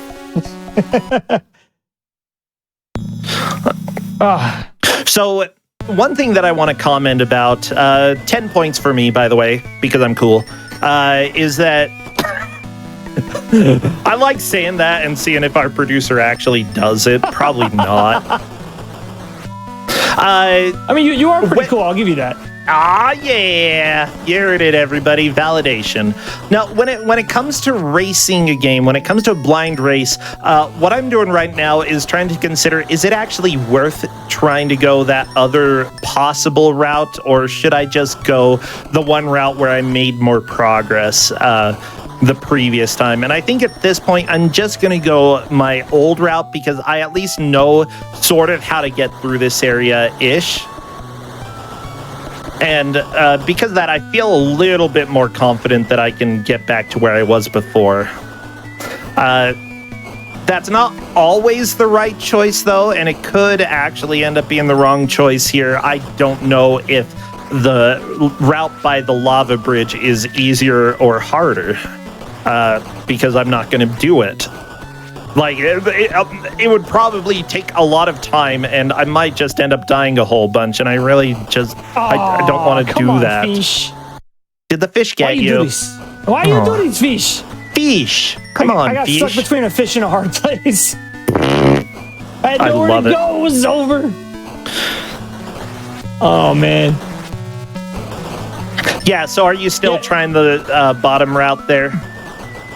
No, I don't want or on the lava. The lava. The bottom route is the only one that I was able to get through. And I did get through. I did get past it. That's all I'm going to say, unless you want more information. No, you're good. All your points, though. Well, who are you to decide how many points it's going to cost? Minus 5 points for saying that. Yeah, like they'll listen to me. No, you're good. You're good. No, I would say for me, the most brutal game I've ever played was either Wally Bear and the Note Gang for NES, which was really, really rough. I mean, I would say speedrun wise, yeah, the casual playthrough, I feel like it's fairly doable, but speedrun, it's a nightmare. Another rough one was Independence Day on the PlayStation 1. I haven't played that one. So you can make safety saves. So I mean, it's kind of like Kid Cool in the sense that No! you know, like you can finish every run if you want. That's not the problem. The problem is the game is so poorly designed, you won't want to finish it. You would rather do your chores or do your homework than play that game. Yeah. It's first off, it's brutally hard. The graphics are very bad, even by early PlayStation 1 standards. There's no music, so it's just a chore to even look at. And then on top of all of that, the enemies are just impossible to see and dodge. And they have these items called tumblers. And when they hit you with a tumbler, your plane just goes tumbling all over the place. It's just, you know, exactly what it says on the cover. And, I don't like that. And what's really great about those is they pop up in the Las Vegas stage, which you have to beat Las Vegas and Area 51 on one life, or you have to do the whole thing over. Oh, of course. Why not? And just, I don't know, like it's silly. One thing I learned when I was doing all these AVGN games was that the games I feared typically ended up being a lot less difficult or scary than I thought they were going to be. Even Akari Warriors, which is probably one of the hardest speedruns I've ever done. Yeah, Akari Warriors is rough, but I do think, like, in my opinion, if a game makes you feel, that's usually a good sign. Even if it doesn't make you feel the way that it is supposed to make you feel, like, still, it's got something behind that, and that's usually good. I can tell you, Independence Day definitely made me feel something, all right. Yeah, well, okay, if it makes you feel bored, then that's less good, but... You know, that's a good way to put it. Like, I think that's what's wrong with that game. The biggest thing that's wrong with it is it's so boring and ugly and terrible and difficult. Kind of like Kid Cool. Like, Kid Cool's not boring, though. It is infuriating. I get so angry, okay? I love it. I love that there are games that make me feel a way that I didn't expect, you know? Much better that than me falling asleep. Oh, my gosh. Okay. Yeah, this game I'm trying to has rush some through this too fast. BS, let me tell you. Okay, there we go. I got through that. Oh, my gosh. Okay. And I got stuck underneath a moving platform, and the rock touched me, and now it's back to this previous section. Oh my gosh, why is the game like this? I don't even know what that does. Why did I pick it up? But see, this is why I like discussing games with you, is because you have a point of view that I can appreciate. Like, I never really thought of it like that, you know? Is that my last game over? I'm going to start over. Okay, let's go up. Let's kill the eyeball. Yeah, I don't know how much time has passed, by the way. I've got a lot of theories about games, and I've got a lot of opinions, and some of them are going to be, like, I'm completely open for people disagreeing with me, because I've got a lot of opinions, and you don't necessarily have to agree with them. That's the good thing about video games. No, but that's one of the things I love about speedrunning. Is how it takes a game and turns it completely on its head. And I don't mean necessarily in like the ways you're thinking with breaking them and sequence breaks and glitches and all that stuff. But like a game like Fester's Quest, which is not a great game. Why? I don't think it's as terrible as its reputation. I think I made it to a boss. Yeah, that was the boss that I got to, but with one life left, so I didn't get to see much further than that. Yeah, he killed me really fast. But like a game like Fester's Quest, which is average, if not slightly mediocre game casually, but fun, becomes an intense speed run that, like, every bad game I've ever played, there's something about it. Oh, I did just get an extra life. How did I do that? Like, yeah, it's really difficult to say why I choose certain bad games to speedrun, other than it does something new that I didn't expect. Like, there's some mechanic that is just interesting to me, and yeah, I did speedruns of Fester's Quest back in the day. I didn't use a lot of the glitches that people use nowadays, and it was still a really fun and difficult run, especially like, the number of runs that you'd start and not see past the first 3 minutes. Let me tell you. The Fester's Quest story right there. It is after 5 or 6 attempts, your arm is already falling off. Yeah. But and that's just one example. You know, like I can name a bunch of bad games. Like one of my most surprising speedruns that I've ever done. And it's not just because it's meme-tastic, but because it's kind of genuinely a fun speedrun is Zelda the Wand of Gamelon for the CDI. What's down here? A game that you would think is just a terrible game, and then it's not great, casually. But I feel like what makes it bad also makes it kind of a great watch for your chat, and it's also... I'm sorry, the spikes on the it's ceiling, okay. if you jump into them, they kill you. And I don't know if I knew that. I just assumed it. I mean, it makes sense. They're pointy, but still.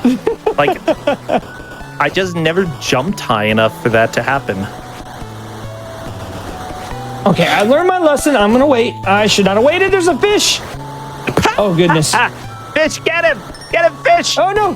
500 points to me because the fish got him. Wait, didn't get him. Fish did not get me. He did not get me. Okay, 499 points to me then.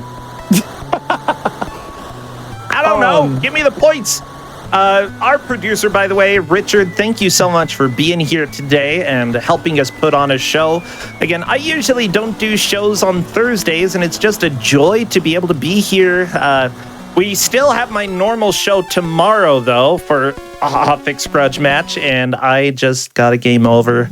That's great. That's fantastic. That's back to the beginning of the game. How much time do we have left? Oh my gosh. Like okay. 20? A little over 20 minutes, yeah. 21 and I'm minutes. on the run of my life right now, deathless into the lava stage. Oh, good. Good. As much as I want to win this, which absolutely is important for my cred. Got to keep the street cred, you know? It's always good to hear of somebody else making a little bit of progress where you've struggled. Like, friendly competition is what I love. And, like, honestly, for races like this, I try to tell people that, you know, this is more of a fun type of event, and that it doesn't really matter who wins or loses. But there are tournaments for people who do want to be more competitive. I host one, you know, and it focuses specifically on bad video games. But, you know, this here, I want anybody who wants to play and do a race against a friend to come and join. And heck, if people are considering, you know, ! Grudge Match in chat, you'll see a sign-up sheet or for you to go ahead and fill out, and you can have a friend fill it out too, and then come and play Grudge Match here. I really, really like to have both speedrunners as well as people from other gaming communities here. So even if you're not a speedrunner, if you want to come and just like show off or like play a game that you've never played before, come join us, please. Oh my gosh, I got the mirror. Good. And I can say, as serious as this is, brother. Oh, it's I'm so having serious. a blast. And honestly, this is kind of a cool game. I like this game. and this is what I love about the speedrun community is there's a lot of opportunity to see retro games or games in general that you would have never played. I would have never played this game. Yeah. And being able to be a part of this, you know, I've been exposed to something that I would have never tried before. And I think that's cool. Oh dear. Yeah, I have a group of people for the Bad Video Game Tournament that I put on that has done a lot of research into different games out there, and usually they know a lot of games that I don't know. Simply put, there's just such a very wide knowledge of obscure and bad video games out there that, like, there's always something new for me, and I love it. Heck, on the show here on the channel, we've, as far as I remember, like, we haven't had a repeat game yet. You know, everything, like, we haven't even scratched the surface of what there is when it comes to obscure games. But then again, we also had 2 people play Castlevania Symphony of the Night for the first time here, and let me tell you, having people play that for the first time in a live show, that was so cool. I'm really glad that, like, we got to have a match like that. It's not very often that you get to have, like, see people's first reaction to that game. It's just so widely known, especially in speedrunning. Yeah, that's actually... Oh my gosh. I'm sorry. But yeah, like, the show, we've had people who are variety streamers play here. We've had people who are speedrunners. We have people who, like, help organize various events who don't really do speedrunning themselves. We've had them come and play on this show, and it's just a chance for us to have fun and get to know people who are in different spheres of the gaming communities. I just love it. Tomorrow's going to be very different, though. I mean, we've got a Saturn game, Mr. Bones, and then we've got a Steam game that came out this year, Car for Sale Simulator 2023. Mr. Bones is fantastic. I'll have you know. I love Mr. Bones. Oh, Mr. Bones is so good. I've seen it before. I've never played it. I've seen it, though. And I've heard good things. That's a lava pit. That's not a good thing. I would say that, like, it starts out a little bit slow, but it gets better the more that you go. So, like, if you find it not being too interesting in the beginning, just wait. But again, people will see a little Mr. Bones tomorrow if you come and watch the show. Yeah, Zofar in chat, along with Mecha, who has played in some of my tournaments. They're going to be battling it out. Okay, I'm in a new stage. I'm still on my first credit. What? Although I've died a few times. No, I'm in an ice stage. I'm in the lead. Well, yeah, I mean, you're in the lead, but I'm in the ice stage. I just died, so I took away all my lead. Well, I'm in the lead, everybody. Just so you know, this is my show, and I win. Actually, no. Like, even when I do, quote unquote, win, whenever I've played, chat like the producer is always like, let chat vote, and they always vote against me. That's just okay. That might be one of the jankiest things I've ever seen. There's got to be way past that. I'm gonna go ahead and just spoil it for you if you don't mind. I mean, I might get there, but sure, go ahead. Give me a. So when you get to the ice stage, there's an ice obstacle immediately as you start, and you cannot jump over it, and it kills you.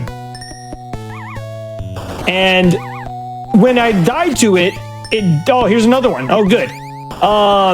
It death warped me, and that's the only reason why I got by it. And I just found another one. So, what do the kids say? Great. Yellow? Oh, Yellow. Okay. You can't get over it. Never mind. I just stink. Yeah, it's all good. Disregard everything. What? I didn't even see that. That came out of nowhere.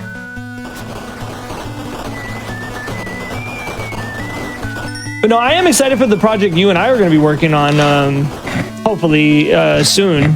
Doing a fun video essay on a lot of the experience we have. And not just us, but the community as a whole, you know? I mean, like, I feel like there is a lot of dynamics to speedrunning that a lot of people don't understand or respect when it comes to, like, games that are considered bad or even just obscure ones. And, Yeah. That's fine. oh, there's a blob. Don't you hate it when a blob ruins your day? Every day. I think I might have cursed myself by saying I was on my. Just like that, I'm on my last. Just like that, I'm on my last life. Hubris leads to nemesis. That's right, everybody. You heard it here first. Actually, the Greeks said it, but whatever. The Greeks were nerds. Wait. Oh no, I'm out of continues. That is rough. Like a dog's bark. Oh no. Back to start I go. Okay, so just to note there, everybody, I like to take notes a little bit because both of us have done speedruns before, and I think that we often keep in mind, what is the fastest way to get back through a level. And I was keeping note of different platform cycles and how they tend to relate to each other, so that I could manage to get through an area without any problems, and then I died anyway, so whatever, big deal. But oftentimes when I'm playing a game that ends up being a speedrun that I do in the future, I often do take note of various strategies that you can come up with to get through levels. I mean, sure, there are sometimes optimal routes, but a lot of the times when it comes to bad video games or obscure video games, there just aren't speedruns out there. And I don't know about this game. There might be speedruns, but I don't know. So I love to route. That's one of my favorite things about video games and speedruns. I love to work on routing games. I'm just always thinking of that when I'm playing through a game for the first time. And odds are, if somebody watches me do a playthrough of a game, you're going to see me at some point or another just find a wall and jump up against it for 5 minutes or so. I just love finding wall glitches. I don't know. I love trying to clip through walls. It's fun. Oh no. Okay, I'm safe. So have you ever experienced the glory that is Planet of the Apes? Which one? The PlayStation 1 or PC game. They're the same game, basically. I've seen it, but I haven't played it myself. So it kind of brought it up to me when you were talking about routing, because I had to route that game. I was the first person that I know of to ever run that. And I had to look at different FAQs and video walkthroughs and stuff, just so I could figure out even what to do. And the reason I bring it up is not only did it turn out to be a much better game and speedrun than I ever could have imagined, but it actually ended up being a lot of fun. And like you were saying, we came up with a couple glitches, we learned a couple different routes. We, meaning some of the members of my community and I, that kind of helped me with it. And just, there's something about that makes it, I used this analogy with you when we were talking the other day. Yes! Okay, I got through the boss finally. Nice, GG. Can I get to where you were, though? That's my question. There's one more stage after this is where I got to, and then I got absolutely wrecked. Oh, no. REKT. Oh, speaking of wrecked! Oh, no. To me, speedrunning kind of feels almost like being an explorer, in a way. And there's not a lot of that. You think about the world we live in. You always hear the phrase, we were born too late to explore the world, but too early to explore the stars. And there's not a lot that we can be pioneers in, And although it's oh goodness. Although we're talking about playing 30-year-old video games, what's the relevancy? Who really cares? We do. Yeah, we like them. And it gives us the opportunity not only to experience these works of art, regardless if it's bad or good. Somebody put their blood, sweat, and tears into it, like you've told me. And oh yeah, it's flawed, but there's so much work that has gone into these games, and it's just like really impressive what people have done, even if it doesn't turn out to be the best game out there. That's okay. You don't have to make something that's interesting to you, and somebody is going to love it. Like that's something that a lot of people complain about, developers who make games specifically for speedrunners. And the thing is, like, people want to play your game. People want to speedrun your game. You know, it doesn't matter if it's the best game out there.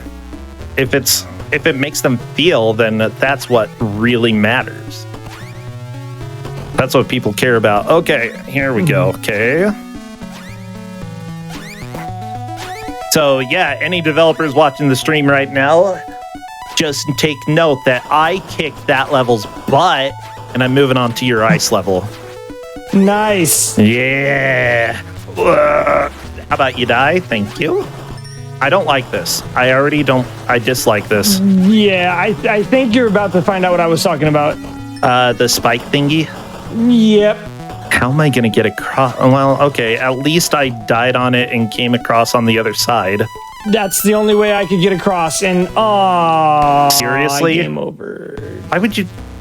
There has to be something, right? I believe, and this is just a theory, a game theory. Sorry, I couldn't resist. Yeah. It's a theory that you could probably do, like, you know in Ninja Turtles on the NES, that jump in the sewers that everyone hates, where if you full jump you bonk your head, but if you do a small jump you fall in the water. Oh, those are spikes. Yeah.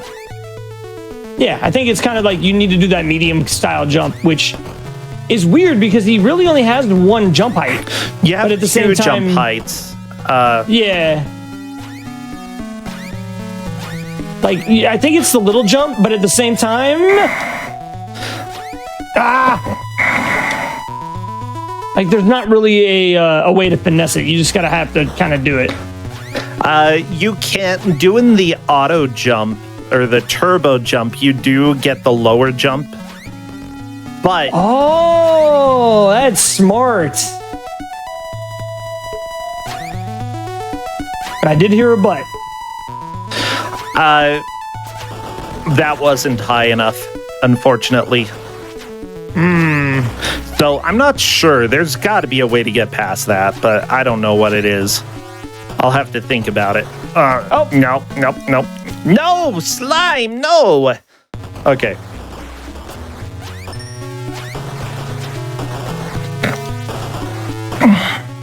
Do you have any extra credits? I'm on my final life at the next spike jump here, and I don't know if I can do this. I believe in you. Is there some trick here? Because that's as far as I got. I think we're tied now. Except for in points. You got like a Did you get across that spike jump? I did not. So if you got across it, you're beating me. I don't think died on it. I died on it. I don't think I got across it. People are saying, can you do a slide jump? Yeah, so chat, if we died in the same place, I think it's probably going to be up to you to vote who won. As usual, I wonder who they're going to vote for. Yeah, I don't like that level. Yeah, it's creepy. This game has an uneasy vibe to it, and I mean it in a good way. Like, yeah, like it's creepy, but it's definitely meant to be creepy. Like, and it's not super creepy. Like, look how goofy I look. I look cute, honestly. Yeah, it kind of reminds me of Splatterhouse on the NES. People are saying JSR got there first. Well, did JSR make as big of a jump as I did? Huh? Splatterhouse on the NES, kind of. Oh, Chad is saying that you did get past the second jump and were surprised that you did. What? Oh, okay. Fine, I couldn't whatever. remember. Whatever, nerds. I also didn't see where you died, so I might have been thinking of something else. Well, in that case, 500 pity points for me. Producer, please do that, okay? So that this is a fair and well-balanced competition between us.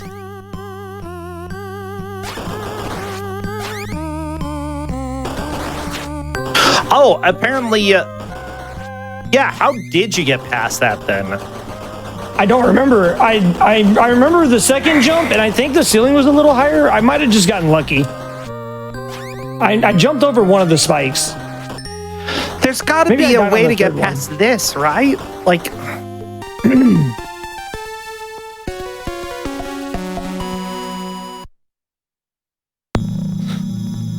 how do you get past this?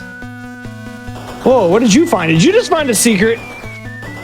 I mean, I've known about this since my first playthrough, but I've never gotten past this. Oh, I never saw that. Did you just find the wrong warp? Because it's not the warp, you're wrong. No, I'm just kidding. Like, this is what I'm hoping, okay? Because we've got 3.5 minutes left. I'm gonna try to get past this, and if I do, then I could potentially move back. I could possibly find a warp. I don't know. That is a good point. There could be a warp. Yeah, you have that's me the thing. Like, right now, I'm just trying to Hail Mary right now because I know that playing the game normally, I'm not going to be able to catch up to where you were. I know this. So now we've you got have me to thinking, try. Yeah, because I'm not going to be able to get any further than I was. Now I'm kind of tempted to try some other stuff. Just to see what's possible. And getting hit by spikes is definitely possible, though I wouldn't say recommended. That's a fish.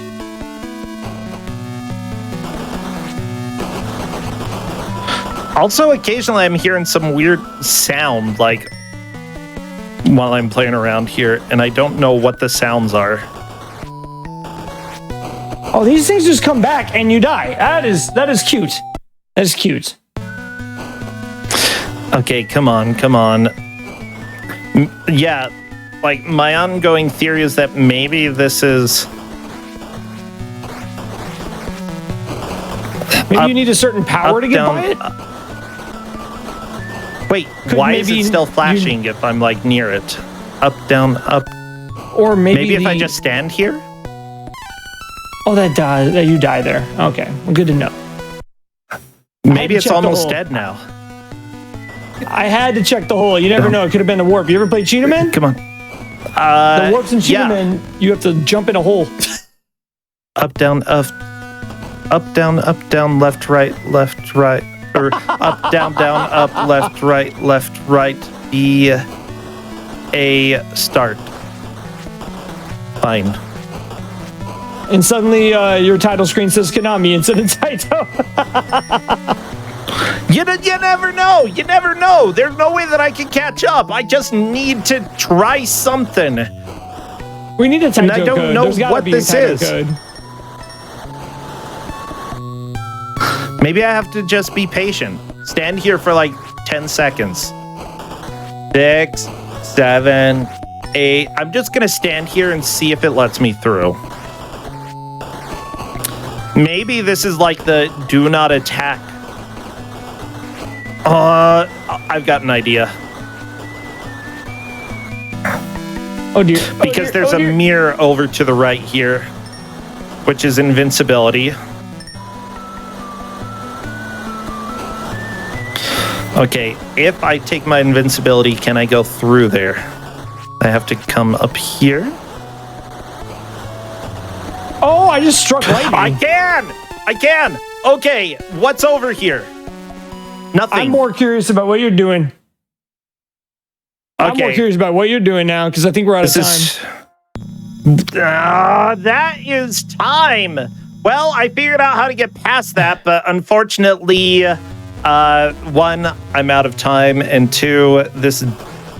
Oh my gosh, I'm upset. I am very. I'm not that upset. Yeah, I do tip my cap. I tip my cap that you got through the secret there. That's pretty cool.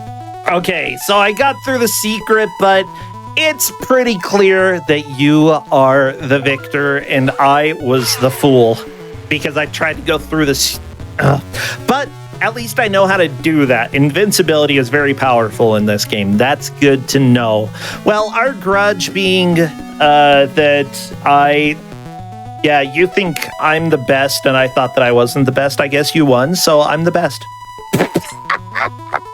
See, I just got to figure out a way to come out on top here.